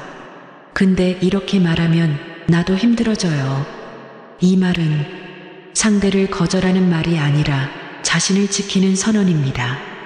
그리고 그런 말은 관계를 멀어지게 하는 게 아니라 서로를 더 깊이 이해하게 해주는 시작점이 될 수 있어요. 관계 속에서 가장 중요한 건 내가 사라지지 않는 거예요. 상대의 마음을 품되 내 마음까지 잊지는 말기. 그게 우리가 지켜야 할 품이고 인생 후반에 꼭 필요한 지혜 아닐까요? 지금 여러분의 마음도 충분히 소중합니다. 오늘 황창현 신부님 명품 강론 한 번 더 들으시면 새로운 의미를 찾으실 수 있습니다. 반복 재생하겠습니다. 강의 주제는 자신 껴안기입니다. 여러분들 이 세상에서 나 자신을 가장 잘 알고 이해할 수 있는 사람은 누굴까요? 그렇죠, 나예요. 나 자신을 남편이 이해할 것 같아요? 자식이 이해할 것 같아요? 예, 자신밖에 없어요. 또 내가 살아오면서 힘들게 고생한 거 아주 세세하게 알 수 있는 사람은 누구밖에 없을까요? 나밖에 없어요. 그런데 내가 고생하고 내가 마음고생하고 힘든 거 산 거 모르는 남편이 나한테 잘해주겠어요? 자식이 나한테 잘해주겠어요? 잘해줄 사람은 아무도 없어요. 이 세상에서 나한테 가장 잘해줄 수 있는 사람은 나밖에 없어요. 나밖에. 그런데 남편이 잘해주지 않는다고, 자식이 잘해주지 않는다고 계속 원망만 하는 이런 사람들은 어리석은 사람들이에요. 그러니까 오늘 이후부터 여러분들 남편이 잘해줄 때까지 기다리지 말고, 자식이 잘해줄 때까지 기다리지 말고, 누가 자신한테 잘해주면 돼? 내가 나한테 잘해주면 돼요. 간혹 이런 사람들이 있어요. 나는 남편 판검사 만든다고, 남편 의사 만든다고, 남편 출세시킨다고, 자식 공부시킨다고 내 인생을 다 걸었는데 남편이 그런 공로 모르고 자기가 출세하고 돈 벌고, 그러니까 이게 정신 못 차리고 바람 피고, 자식은 또 이 여우 같은 며느리 하나 얻더니 엄마 고생한 것도 모르고 며느리년한테 미쳐갖고 그냥 엄마 쳐다도 안 보면, 이런 분들이 이런 얘기를 해요. 나 인생 헛살았다. 나 인생 내 모든 걸 걸었는데 남편도 나를 몰라주고 자식도 나를 몰라주고 나 인생 헛살았다. 이렇게 말하는 분들이 있는데, 오늘 이후부터 모두 걸지 마세요. 오늘 이후부터 반만 거세요. 반만. 남편하고 자식들, 주위의 친지, 형제들 위해서 반만 거세요. 반은 누굴 위해서 남겨놔야 돼? 나를 위해서 남겨놔야 돼요. 왜냐? 내가 껍데기로 사는 한, 아무리 남편이 출세하고 아내가 뭐 행복하고 자식이 잘 돼도 다 소용없어요. 제가 지난 3월 달에 대구에 강의를 갔어요. 근데 거기 본당 신부님이 프란치스칸이었어요. 프란치스칸. 오늘처럼 날씨가 엄청 추웠어요. 근데 신부님이 맨발로 다니더라고. 양말을 안 신고 맨발로. 처음에는 프란치스칸 신부님들이 맨발로 다니는 신부님 몇 분 봤어요. 정말 이상하더라고요. 그 추운데 맨발로 슬리퍼만 신고 다니는 걸 보니까 이상한데, 전 세계 프란치스칸 신부님들은 다 맨발로 다녀요. 프란치스코 성인, 가난한 성인, 맨발로 다니신 성인, 그걸 본받는다고 맨발로 다니더라고요. 그냥 수단을 입고 맨발로 다니는데 그 추운데 마음이 좀 짠하더라고요. 그런데 이 신부님은 또 성서학 박사야. 또 거기다 맨발로 다니고 있는데 성서학 박사야. 우리 신학 박사들 중에 여러 박사가 있어요. 윤리신학 박사, 교회법 박사, 뭐 무슨 여러 성서 박사들이 있는데 그 중에 박사하게 따기 제일 힘든 게 뭐냐면 성서학 박사예요. 최소한 10년은 걸려요. 성서 박사를 따려면은 히브리어, 히라버, 라틴어, 이탈리아에서 공부하면 이탈리아어, 독일에서 공부하면 독일어, 프랑스에서 공부하면 불어, 영어는 기본적으로 해야 되겠죠. 5개 국어를 해야지 박사학위를 딸 수 있는 거예요. 그래서 여러분들 사실 알고 보면은 다른 박사학위들은 많아도 성서 박사학위를 가지고 있는 신부님들이 그렇게 많지 않아요. 굉장히 어려운 거예요. 이 신부님이 10년 동안 공부를 하고 박사학위를 땄대요. 로마에서. 너무너무 신이 나더래. 이건 정말로 너무 자랑스러운 일 아니에요. 그 어려운 박사학위를 땄으니까. 그래갖고 그냥 내가 같이 공부하던 친구, 신부들, 수도자들이 축하해 줄 알고 기숙사에 막 뛰어 올라갔는데, 나 박사학위 땄다고 뛰어 올라갔는데 아무도 모르더래요. 자기가 박사학위 딴 거를. 왜냐? 자기 공부하기 바쁜데 옆에 있는 사람 박사학위 따는 거, 그거 신경 쓸 시간이 없는 거예요. 축하는 하고 싶은데 아무도 자기 박사학위 딴 걸 모르는 거야. 뭔가 좀 기분이 좀 그렇더래요. 근데 이제 기숙사에서 이렇게 이 거울을 딱 이렇게 보는데 자기 모습을 딱 보고, 그래, 내가 나한테 축하를 해줘야 되겠다. 그리고 자기를 꼭 끌어안았대. 그러면서 이렇게 말했대요. 그 신부님 본명을 내가 좀 바꿀게요. 베네딕토야, 너 정말로 수고 많이 했다. 너 10년 동안 얼마나 애만 있었느냐. 그 자기를 이렇게 토닥토닥 거려줬대요. 우리 부관장 신부님도 로마에서 공부하고 온 신부님인데 유학이 얼마나 힘드냐면은 그 뭐 음식이 마저 언어가 제대로 돼. 공부를 이렇게 하다가 보면은 눈물이 그냥 쭈르륵 떨어진대. 너무너무 힘들어서. 근데 그렇게 박사학위를 땄는데 축하해주는 사람 하나도 없다고, 나 고생했는데 알아주는 사람 하나 없다고 청승 끌고 남 원망한들 남이 알아줘요? 아무도 안 알아줘요. 그러니까 누가 축하해줘야 돼? 내가 축하해줘야 돼. 저도 이렇게 인생을 이렇게 돌아보면 나 정말로 애 많이 썼어요. 살면서 애 많이 썼어요. 내가 처음 막 본당 신부 평택 비전동에 갔을 때 내가 본당 신부 왔는데 주교님이 본당 분가하자마자 평택 안성 고속도로 옆에 진살이라는 동네가 있었어요. 근데 거기는 아무것도 안 들어왔어. 성당 분가하라고 명령이 떨어졌어요. 떨어졌는데 막 신설성당인데 돈이 어디 있어요. 명령은 떨어졌고. 그래서 이제 돌아가신 우리 김 신부님한테 와갖고 정말로 멋있는 신부님이죠. 나 땅 사고 싶으니까 돈 좀 꿔달라고. 그래갖고 신부님이 그 자리에서 2억을 꿔주셨어요. 큰 성당에 계셨으니까. 그걸 갖고 땅을 사는데 사람들이 신부님 뭐하러 그렇게 내가 땅을 몇 평을 샀느냐 하면 2,400평을 샀어요. 성당 터를 뭐하러 그렇게 큰 터를 사느냐. 그런데 성당 터는요 한 번 사놓으면 1,000년이든 2,000년이든 가는 거야. 그거 뭐 300평 400평 그거 힘들게 귀양 살 거 세게. 그래서 근데 그때는 20년 전에는 땅값이 거기가 평당 16만 원밖에 안 했어요. 그러니까 2,000평 2,400평 살만했죠. 그래갖고 이제 정말로 다른 사람들 반대도 많은데 내가 주님의 교회 세운다고 그래갖고 이제 땅을 다 사놓고 땅값 다 정리했죠. 땅값 그런데 20년이 지난 지금 그 성당은 2,400평이니까 공원이야 공원 성당이. 그리고 그 근처에 아파트가 다 들어와갖고 그건 너무너무 좋다는 거예요. 그런데 지금 그 성당의 교우들이 내가 그렇게 마음고생해서 땅 산 거 알 것 같아요? 모를 것 같아요? 몰라요. 알 수가 없어요. 그러면은 내가 그 진사리 교우들 내가 그렇게 힘들게 땅 사고 신축하라고 돈도 7억씩이나 줬는데 땅값 다 주고 돈도 다 줬는데 그거 모른다고 내가 원망한들 그 내가 어리석은 거예요? 모르는 사람들이 어리석은 거예요? 내가 어리석은 거예요. 그런데 저는 그런 생각해요.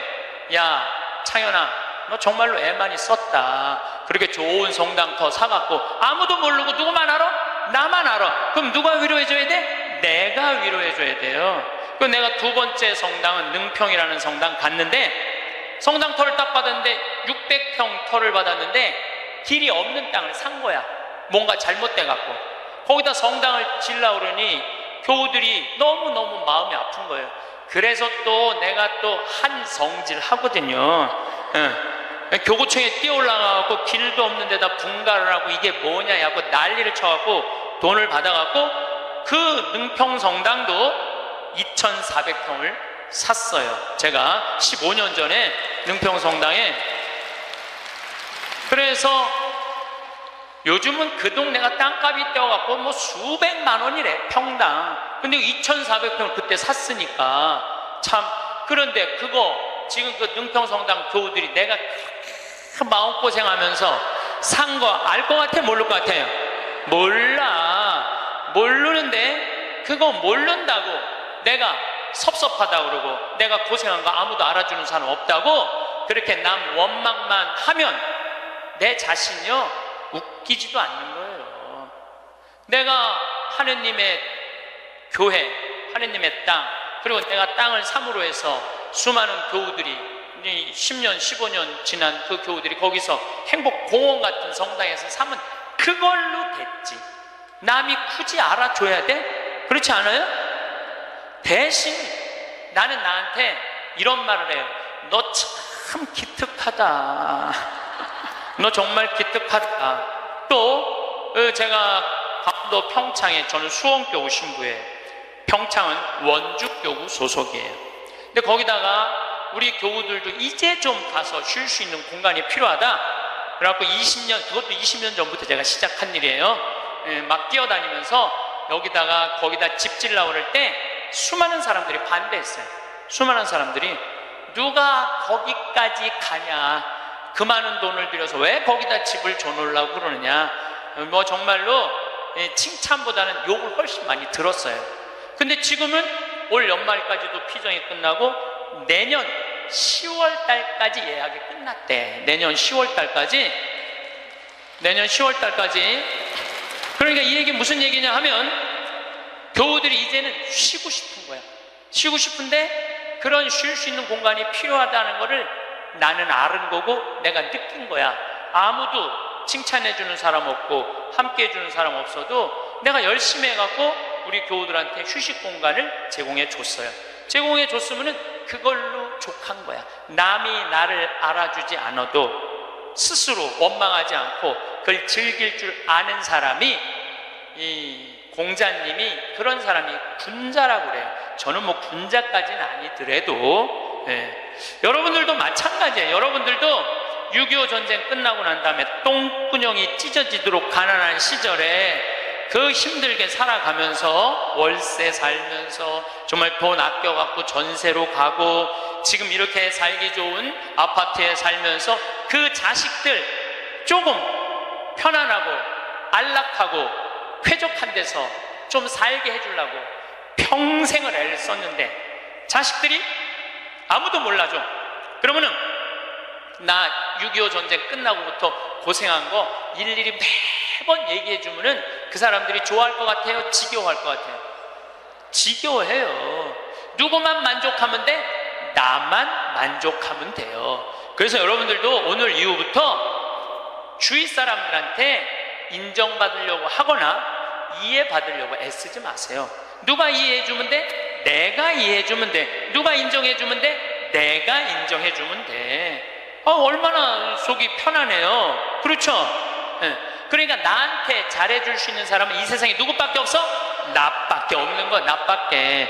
그런데 30살서부터 60살까지 30년 동안 여러분들이 시집 와서 밥하고 빨래하고 청소하고 애 낳고 애 키우는 가사 노동비를 계산하면 한 달에 얼마치 일을 하시느냐 하면은 350만 원어치 일을 하는 거래요.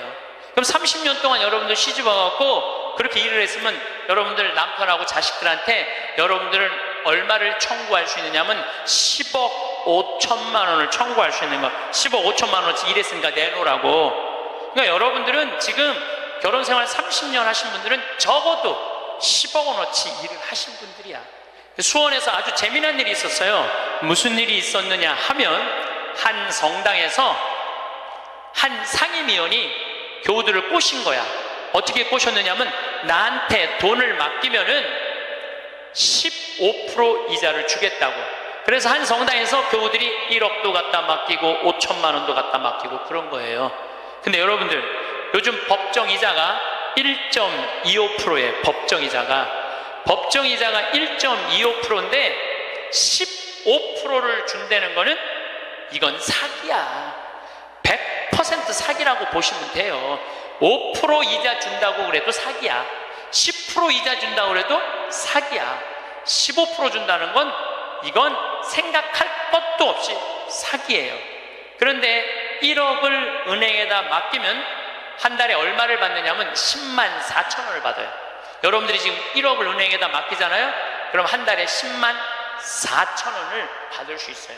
근데 이 사람 전례 분과장이래. 성당에 전례 분과장한테 맡기면은 한 달에 얼마를 받을 수 있느냐면은 125만 원을 받을 수 있는 거야.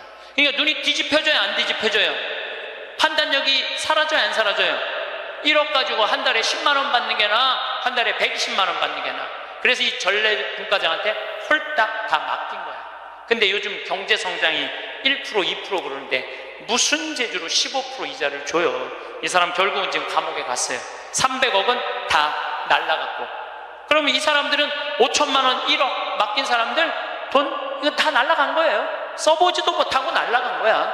뭐 이자 한두 번 받아 먹었겠지. 한두 번 해먹으려면은 좀 꼬셔야 될 거 아니야. 그러니까 야 진짜 15% 나오더라. 한 3달 4달 되면서 이게 딱 끝나고 나니까 딱 먹고 끝난 거예요. 그래갖고 이 성당이 풍비박살이 났대. 풍비박살. 냉담자 속출하고. 본당 신부님 정말 이게 권위 땅에 떨어지고 전례 분과장인데 참 기가 막힌 거죠. 그러면은 15% 이자 받아 먹겠다고 돈 맡긴 사람이 나빠요? 15% 이자 주겠다고 꼬신 사람이 나빠요? 둘 다 나빠. 둘 다. 내가 보기에는 여러분들 돈 5천만 원이면은요 이스라엘 성지순례를 10번을 갔다 올 수 있는 돈이에요. 10번. 여러분들이 이스라엘 성지순례를 10번을 갔다 오잖아요. 그럼 여러분들은 예수님하고 트고 지낼 수 있어. 트고 지낼 수 있어. 내가 이스라엘 성지순례를 지금 5번 갔다 왔거든요. 그것도 3번은 도보 성지순례로 갔다 왔어요. 이스라엘에서 차 안 타고 다니고 다 걸어 다녔어요. 나자렛에서부터 가나까지 걷는 거예요. 한 20km 돼. 그러니까 성모님, 예수님하고 성모님 가나 혼인잔치 갈 때 성모님 나귀에 태우고 예수님 걸어서 어머니 모시고, 또 아마 가까운 친척 됐겠죠. 가갖고 하고, 그 다 걸은 거야. 또 가나에서부터 갈릴레아까지 한 40km 돼. 그것도 다 걸어서. 이게 걸어보니까요, 성서 말씀이 거의 튀어나와 나한테. 너무너무 좋더라고요. 5번 걸어보니까 예수님하고 나는 지금 어떤 상태냐면 거의 틀라고 그래 지금. 거의 틀라고 그래. 예수님하고 거의 틀라고 그래. 근데 성소강이라면서 병 고치는 얘기를 하는데 나는 치유의 은사가 없다. 고민을 했어요. 기도를 했어요. 하느님, 뭔가 좀 치유를 하고 싶은데 이게 손에서 뭐가 나와야지 이게 치유를 해줄 거 아니냐. 그랬더니 하느님이 하시는 말씀이 꼭 네 손으로 해야 되느냐, 네 손으로. 의사 손 빌리면 안 되느냐.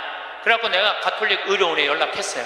빈센트 병원에 연락해갖고 뭐라고 그랬냐면은, 정말로 수술하면 꼭 나을 수 있는데 돈이 없는 사람 나한테 연락해라. 그래갖고 강의 끝나고 난 다음에 강의로 기분 좋으면은 강사료 다 내라. 한 600명 들어오는 데니까 한 600만 원 모아지겠지. 그리고 만약에 모자라면 내 인세 있잖아, 책 파는 거, CD 파는 거, 그게 어마어마하거든요. 그거 뭐 할 거야? 내가 마누라가 있어, 자식이 있어. 그거 해갖고 12명을 선정을 해서 지금 찾고 있어요. 그런데 내가 어린애아이를 찾아달라고 그러니까 그 병원에서 그러는 거야. 신부님, 이제 우리나라가 시스템이 잘 돼 있어갖고 돈 없는데 심장병 어린애들은 다 고쳐준대요. 재단이 많아서. 그러니까 애들은 신부님이 안 고쳐줘도 된대. 야, 우리나라 좋은 나라야 보니까. 그러면은 일반인들도 웬만한 제도에 걸리면 다 고쳐줄 수 있대. 근데 누가 잘 어려운 애냐면 외국인 노동자들, 그 사각지대에 있는 사람들, 그런 사람들이 정말로 수술하면 나을 수 있는 사람들인데 돈이 없어서 못하는 사람이 있다는 거. 골라라. 아니, 여러분들 꼭 치유를 안수기도로 해갖고 꼭 고쳐줘야 돼? 이게 나을지 안 나을지도 모르는데 이걸 눌러갖고 이게 차라리 의사 손 빌려갖고 확실하게 고쳐주는 게 낫지 않아요?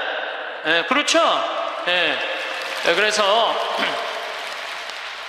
내년에는 제가 3월 8일부터 강의하면서 한 사람씩 고쳐주고 싶어요. 의사 손을 빌려서. 여러분들, 인생에 있어서 가장 중요한 거는 먹고 마시고 노는 일이에요. 만약에 여러분들이 먹지도 않고 마시지도 않고 놀지도 않으신다면 여러분들은 헛사는 거예요. 먹고 마시고 놀아야지 인생을 제대로 사는 거예요. 이거는 예수님도 그러셨고, 소크라테스도 그랬고, 공자님도 그랬고, 부처님도 그랬어요. 다. 근데 이분들은 1억 모은다고 먹지도 마시지도 놀지도 않은 거야. 근데 앞으로도 못 쓰는 거예요. 그럼 이분들은 가슴에 피멍이 드는 거예요. 그리고 이분들 뭐라고 그럴 것 같아? 내가 성당 나갔더니 사기꾼밖에 없더라. 믿을 놈 한 놈도 없더라. 하느님이 있긴 어디 있느냐. 그리고 냉담할 거야. 하느님 버리고 돈 버리고 자기 마음 버리는 거죠. 그리고 하느님이 언제 15% 이자 주는데 투자라고 그랬어? 왜 하느님 탓을 해? 자기가 잘못하고. 이게 이 사람이 왜 이런 일을 버렸을까요? 욕심 때문에 그래요. 욕심. 여러분들이 인생에 있어서 넘어질 때 언제 넘어지는 줄 알아요? 욕심 때문에 넘어지는 거예요. 욕심이 우리 인생을 망가뜨리는 거예요. 욕심이. 저는 신학교 있을 때 너무너무 배가 고프더라고. 1학년 때 우리는 간식이 없었어요. 아침, 점심, 저녁만 먹으면 땡이야. 근데 뭐 우리 선배 신부님들, 지금 70, 80 되신 신부님들은 정말로 똥구멍이 찢어지게 가난할 때, 신학교 생활했을 때 먹을 게 너무 없어갖고 도토리 막 먹고 그랬대요. 도토리를 먹으면 이게 얼마나 이게 똥이 나오는 게 아니라 돌이 나오는데, 돌. 그래서 막 파냈대는 거. 똥이 안 나와갖고 파냈대는 거예요. 뭐 우리는 그 정도는 아니더라도 그래도 뭐 저녁 10시쯤 되면 배고파요. 그러니까 외출할 때 뭐를 사갖고 오느냐면은 식빵을 사갖고 와요. 배고플 때 먹으려고 식빵을. 그리고 이제 또 바깥에다 놓으면 얘네들이 왔다 갔다 다 먹어버리잖아, 친구 신학생들이. 그래서 아주 옷장 깊숙이 감춰놔요. 혼자 먹으려고 옷장 깊숙이 감춰놔. 그런데 신학교 생활이 얼마나 바빠요. 이리 뛰고 저리 뛰다 보면은 주일날 사놓는데 수요일날 배고플 때 생각이 나는 거야. 식빵 사다 놓은 게 생각이 나는 거야. 아, 식빵 사다 놨지? 그래갖고 이제 옷장을 딱 열어보면 식빵이 곰팡이가 들어있는 거예요. 너도 못 먹고 나도 못 먹는 거예요. 그래서 제가 생각을 했어요. 아니, 예수님은 당신의 살도 나눠주는 판국인데 내가 그놈의 식빵 혼자 먹겠다고 혼자 옷장에다 깊숙이 감춰놨다가 곰팡이 들어서 썩어버리는 그게 너무너무 내가 한심하더라고요. 그래서 이제 외출해갖고 식빵을 사갖고 오면 친한 친구들을 불러요, 신학생들을. 그래갖고 친구들하고 나눠주는 거 식빵. 너 3장, 너 3장, 나 3장, 나 4장 이렇게 해갖고 이렇게 서로 나눠 먹어. 나눠 먹고 나면은 그 친구들이 외출하고 돌아오잖아요. 외출하고 돌아오면은 자기네들이 먹을 거 사면 딱 불러요. 나한테 식빵 얻어먹은 애들은. 그래갖고 또 나눠 먹어. 그래서 신학교 내내 정말로 풍요롭게 살았어요. 넉넉하게, 행복하게.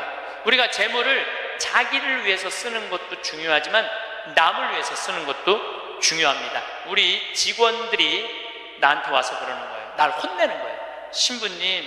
신부님도 은퇴해서 돈이 필요하다는 거예요. 신부님도 은퇴해서 돈이 필요하다는 거예요. 아니, 지금이야 신부님 강사료도 많고 인세도 많고 찾아오는 사람도 많고 용돈도 많이 주지만 신부님 은퇴하면 생각하는 사람 아무도 없다는 거야. 찾아오는 사람도 없고 불러주는 데도 없으면 신부님 늙어서 뭐 맛있는 것도 먹고 여행도 다니고 싶은데 돈 없으면 어떻게 하려고 이 돈을 다 써버리느냐고 날 막 혼내더라고. 직원들이 돈 쓰지 말라고. 나중에 저기 막 평창 은퇴하고 나면 거기서 돈 많이 행복하게 살려면은, 저는요 내가 은퇴했는데 주머니에 돈이 한 푼도 없잖아요. 그럼 난 어떻게 할 거냐면은 사제관에 가만히 앉아 있을 거야. 돈 없는데 어떻게 그냥 사제관에 가만히 앉아 있어야지. 그런데 문제는 20년 후에 돈을 쓰려고 지금 신나는 일이 너무 많은데, 재미난 일이 너무 많은데, 의미 있는 일이 너무 많은데, 그 20년 후에 쓰려고, 그거를 나중에 쓰려고 내가 이걸 가지고 있다면은 나는 그렇게 살고 싶지는 않다는 거예요. 지금 먹고 마시고 쓰고 놀고 나눠줄 거 다 나눠주고 막 쓰다가 70살 돼갖고 은퇴했는데 돈이 없으면 어떻게 해? 가만히 있으면 돼. 그걸 뭐 걱정을 하고 막 혼을 내고 그러더라고 나한테.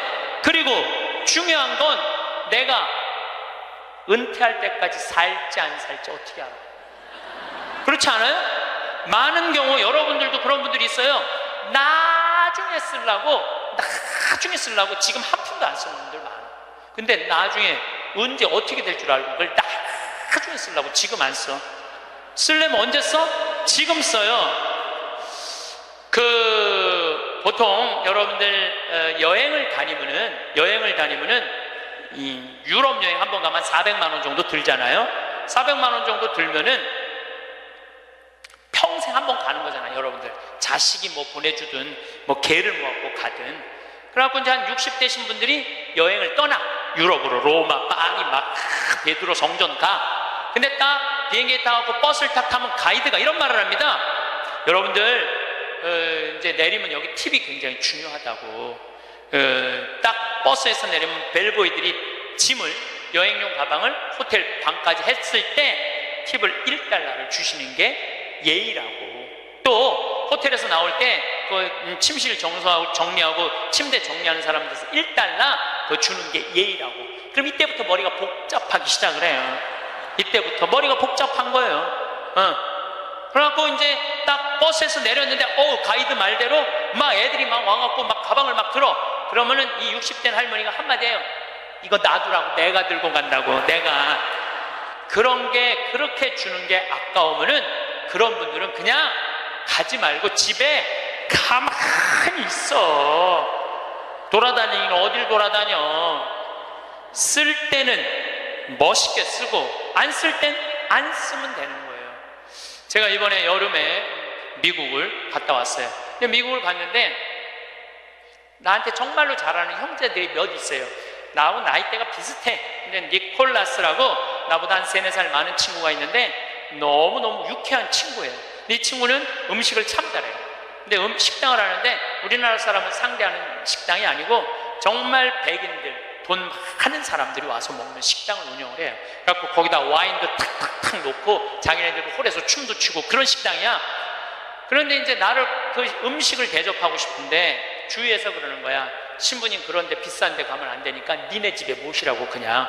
그래서 몇 년 만에 자기네 집으로 날 초대를 했어요. 나를 호스트, 주인공으로 해서. 그래갖고 이제 한 10명 주위에 있는 그 친한 친구들 10명이 초대받아서 갔는데 자기 식당의 셰프, 주방장을 데리고 온 거예요. 근데 음식이 나오는데 정말로 맛있게 나오더라고요. 정말 별로 먹어봤던 적이 없는 기가 막힌 음식들이 나와서 또 영어로 막 설명을 막 하는데 정말 맛있더라고요. 그래서 뭐 나는 뭐 딜리셔스 계속 이러면서 먹었죠. 계속 그랬는데 우리 니콜라스가 신부님 세계 모든 데 강의 다니고 많은 사람들 위로하고 그러니까 내가 오늘 특별하게 아끼는 와인을 내겠다는 거예요. 근데 와인이 나왔는데 그야말로 몇백만 원짜리 와인이 나온 거예요. 내가 가격을 여러분들 위화감 조성할까봐 말을 안 할 건데 내 생태마을 월급 한 3달치 와인이 나온 거예요. 생태마을 월급. 그 와인 기가 막 1995년 보르도산. 그때 굉장히 가물었대요. 그래갖고 이 포도가 이 흙을 빨아들이는 거예요. 땅 힘을. 그 포도로 만든 와인은 가격이 아주 천양지차라는 거예요. 그거를 그냥 열 몇 명이 이렇게 나도 이제 한 잔 반 먹고 고기하고 먹는데 정말로 특별하더라. 그 비싸서가 아니라 우리 니콜라스의 마음이 너무너무 특별하더라고요. 근데 그게 다 공짜 아니에요? 공짜잖아요. 그런데 이제 거기 셰프가 왔다 갔다 하는데 내가 주인으로서 뭔가 좀 기분 고맙다는 표시를 해야 돼갖고 셰프를 불렀어요. 팁을 줘야 되겠다. 그래서 이제 속으로 고민을 했죠. 가슴이 심장이 쫄깃쫄깃했지. 50달러를 줄까 100달러를 줄까. 그런데 결국은 이제 50달러를 줬어요. 50달러를 딱 줬는데 너무너무 그 백인 셰프가 고맙다고 그러더라고요. 그래서 난 지금 후회돼. 왜 100달러를 못 주고 그걸 50달러밖에 못 줬나. 웬만한 식당에 가고 몇백만 원짜리 와인을 먹는데도 기분 좋게 100달러를 주면 그 니콜라스 사장도 기분 좋고 셰프도 기분 좋고 거기 있는 사람들도요. 내가 딱 멋있게 딱 팁을 주고 하면은요 뒤에서 그래. 야 우리 신부님 정말 멋있다. 근데 내가 하나도 안 내놓고 그냥 가면 저 신부님 쫌스러우네. 다 그래요. 알고 보면. 그래서 우리가 인생을 살면서 내가 가치로우려면 내가 벌은 재물을 나눌 줄도 알고 자기를 위해서 멋있게 쓸 줄도 알아야 돼요. 근데 만약에 여러분들 돈이 없으면 여러분들 어떻게 하면 되냐면 집에 가만히 있으면 돼. 그것도 결코 슬픈 거는 아니에요. 3년에 걸쳐서 강의 주제가 참 재밌어요. 2년 전에는 죽음 껴안기, 작년에는 삶 껴안기, 올해는 자신 껴안기예요. 이게 무슨 얘기냐 하면 잘 죽으려면 잘 살아야 돼요. 잘 살려면은 자신한테 잘해줘야 돼요. 아주 단순해요. 그러면은 자신한테 잘해주려면은 첫 번째 전제 조건이 있어요. 내가 누군지를 알아야 돼요. 내가 누군지. 여러분 요즘 텔레비전 보면은 인문학 특강 그러죠? 뭐 한 2010년부터 인문학 특강 열풍이 불었어요. 근데 그 인문학 특강의 주제는 이 3가지예요. 자신 껴안기, Who am I? 내가 누구냐? 내가 누구냐를 질문할 줄 알아야 돼요. 여러분들 60평생 살면서 내가 누군지 모르고 살아간다면 그건 참 답답한 인생이에요. 소크라테스는 뭐라고 그랬어요? 너 자신을 알라라고 그랬죠? 부처님은 뭐라고 그랬냐면 자신이 누군지를 아는 사람은 부처고 자신이 누군지 모르는 사람은 중생이라고 했어요. 중생. 그러니까 60평생 살면서 내가 누군지 모르고 사는 사람은 그냥 중생으로 사는 거예요. 껍데기로 사는 거예요. 나는 누구냐? 나는 천주교 사제다. 하늘나라의 기쁨을 전하는 사람이다. 예수님의 사랑을, 예수님의 그 깊은 사랑을 느끼도록 해주는 사람이다. 항상 저는 물어봐요. 내가 누구냐? 나는 누구냐? 나는 사제. 사제니까 누구 일을 해야 돼? 하느님의 일을 해야 돼. 하느님의 일을 하는 중에 신학교를 짓는 것처럼 가슴 설레는 일이 어디 있어요? 너무너무 신나는 거예요. 그러니까 여러분들도 내가 누구냐라는 질문을 해야 돼. 그리고 내가 누구냐라는 질문이 끝났으면 어떻게 살 것이냐, 이 답도 나와야 돼. 그리고 중요한 거는 어떻게 죽을 것이냐, 이게 중요해요. 여러분들, 내가 어떻게 죽는 것도 시나리오가 필요하다니까요. 죽는 것도 내가 어떻게 어떤 과정으로 죽을 것이다, 시나리오가 필요해요.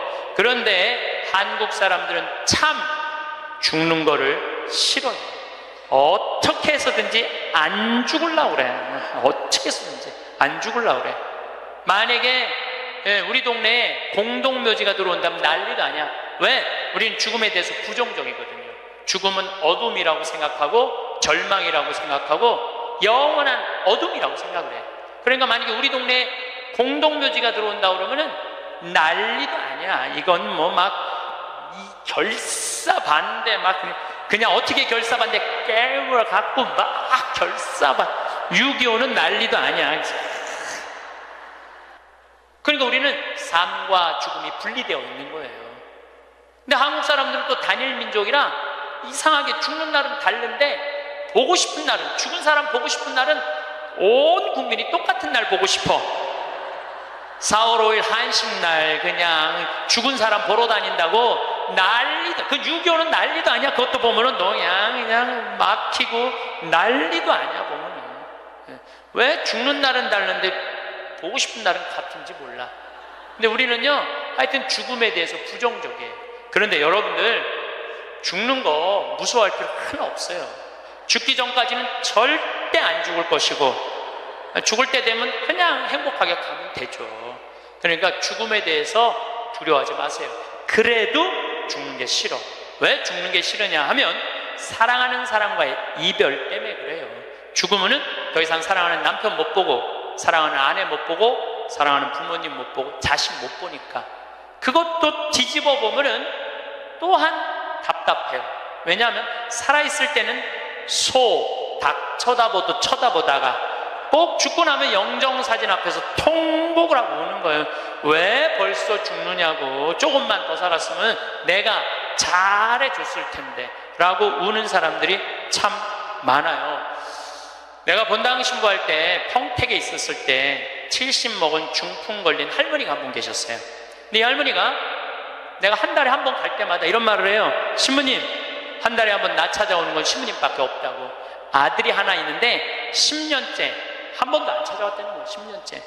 이 할머니가 돌아가셨어요. 초상집에 갔는데 그 영정사진 앞에서 통곡을 하고 우는 자식이 하나 있더라고요. 10년째 한 번도 안 온 자식. 뭐라고 우느냐면은, 어머니 왜 기다려주지 않고 벌써 돌아가셨느냐고.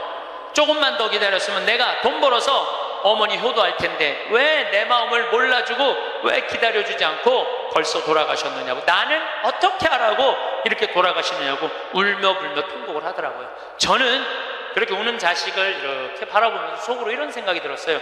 너는 10년 후에 엄마가 80에 죽어도 똑같이 말할 자식이야.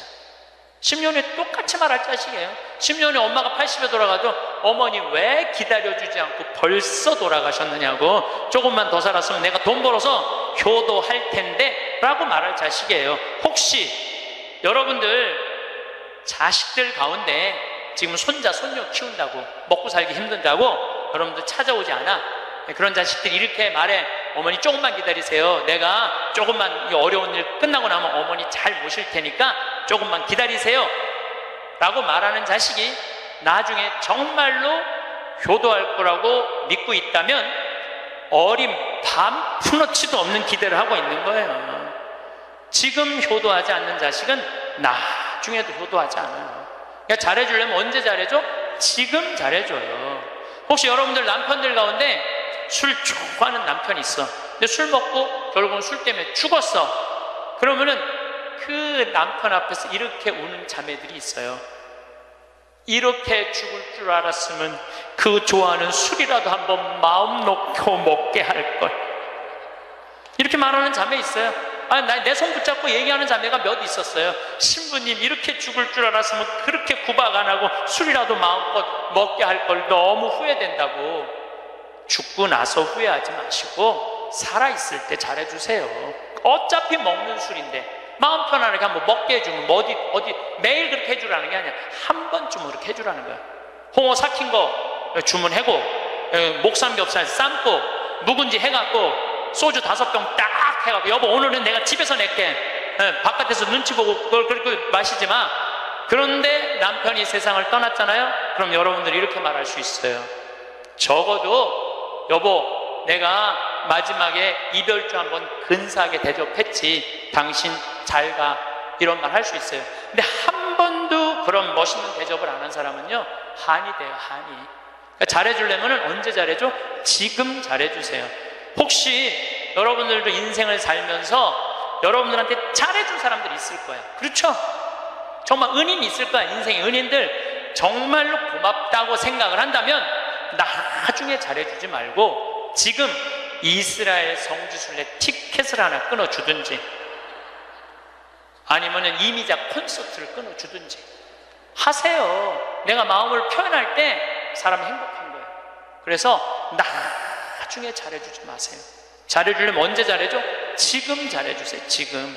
그러니까 죽는 거 죽기 전까지는 절대 안 죽을 것이고 살아서는 열심히 사랑하고 죽어서는 천당 갈 건데 뭐가 그렇게 죽는 게 무서워. 안 죽으려고 용을 써요. 여러분들 오래 사는 게 좋아요? 막 80살에서부터 100살까지 누워서 똥오줌 싸가면서 벽에 똥칠해가면서 오래 사는 게 좋아요? 네가 누군지 내가 누군지도 모르면서 자식들 서로 네가 모실 거냐 내가 모실 거냐 하면서 원수 만들어가면서 오래 사는 게 좋아요? 나는 오래 사는 건 좋은 게 아니에요. 오래 사는 거는 그냥 사는 날까지 즐겁게 사는 게 중요한 거야. 그냥 사는 날 매일매일 즐겁게 사는 게 제일 중요해. 먹고 마시고 노는 일이 참 중요한 거예요. 그래서 여행도 다니고 피정도 이렇게 다니고 친구들하고 단풍 구경도 가고 돌아다닐 수 있을 때까지 돌아다니다가 86살에 그냥 주무시다가 죽어. 그냥 100살까지 건강하시면 안 죽어도 돼요. 그런데 돈 쓰는 거 아까워갖고 돈 쓰는 거 무서워갖고 쓰지도 못하고 뒷방에 쭈그리고 앉아서 그러면 어떻게 되는 줄 아세요? 다리에 힘 풀리면 누워서 똥오줌 싸요. 너도 피해주고 나도 피해주는 거야. 그런 사람들이 힘든 거예요. 그냥 건강하게 움직이는 사람은 사는 날까지 건강하게 살 수 있어요. 행복하게 살 수 있어요. 그렇게 살으라는 거예요. 저는 여러분들이 사는 날까지 즐겁게 살기를 바라는 거예요. 사는 날까지. 저는 6년 전에 위암 수술을 했어요. 위를 3분의 2를 잘라냈어요. 근데 제가 6년 전 4월 6일 날 수술을 했는데 2월 달에 진단을 받았어요. 2월 달에 진단을 받았는데 내가 수녀님한테 그랬어요. 수술 날짜가 언제냐? 4월 6일이라고. 내가 4월 3일까지 사순 특강 잡아놓은 스케줄이 있으니까 4월 3일까지 강의를 하겠다. 그리고 4월 3일 날 병원에 들어가겠다. 수술하고 3일 지나고 나서 조치를 별로 취하는 게 없더라고. 요즘은 더 이상 조치 취할 거 있느냐? 없대. 난 퇴원해야 되겠다. 강의가 많아서. 나갔어요. 근데 수녀님이 또 전화 왔어. 신부님, 죽는 거 무섭지 않냐는 거예요. 죽는 거. 난들 왜 죽는 게 안 무서웠겠어. 이렇게 멀쩡하게 강의하고 저녁에 사제관에 가갖고는 누워서 죽으면 어떻게 하나 고민했죠. 근데 내가 46 인생을 돌아보니까 50개 나라를 다녔어요. 하고 싶은 대로 다 하고 사는 거예요. 그리고 2개 본당 신부, 평택 비전동, 경기도 광주 능평 본당 신부 하면서 교우들 원 없이 사랑했고 사랑받았고 또 평창에 들어와서 생태마을 꾸면서 수많은 외롭고 힘든 사람들 와서 행복 느끼고 삶이 변하고, 우리나라 교우들만아 전 세계에 있는 우리 교우들도 많이 오고, 우리 천주교 신자만아 개신교, 불교, 비신자들도 많이 와서 행복을 느끼고, 이러면 됐지. 그냥 떠나도 되겠더라고요. 딱 마음에 하나 걸리는 게 있었어요. 부모님 앞서가는 거. 불효 중에 최고의 불효는 뭐예요? 부모님 앞서는 거예요. 나는 우리 어머니 아버지가 너무 오래 살아. 죽고 싶어도 부모 때문에 못 죽어. 죽고 싶어도 부모 때문에 못 죽어요. 그래서 전 수술할 때까지 집에 안 알렸어요. 한 달 반 동안 안 알려서 뭐 좋다고 알려. 수술할 때도 교구청의 관리국장, 우리 지금은 이제 천진암에 가셨지만 관리국장님한테 연락하고 사인하라고 했어요. 집 떠났는데 부모가 와서 사인을 해. 나이가 어려? 뭐가 어려? 그래갖고 교구청에서 사인하고 수술하고, 수술 끝나고 내 얘기 다른 사람한테 들을까봐 그때 말씀드렸어요. 부모님 외에는 언제든지 떠날 수 있어요. 여러분들도 떠날 준비를 하셔야 돼요. 그래서 여러분들, 제가 요즘 이 강의 때문에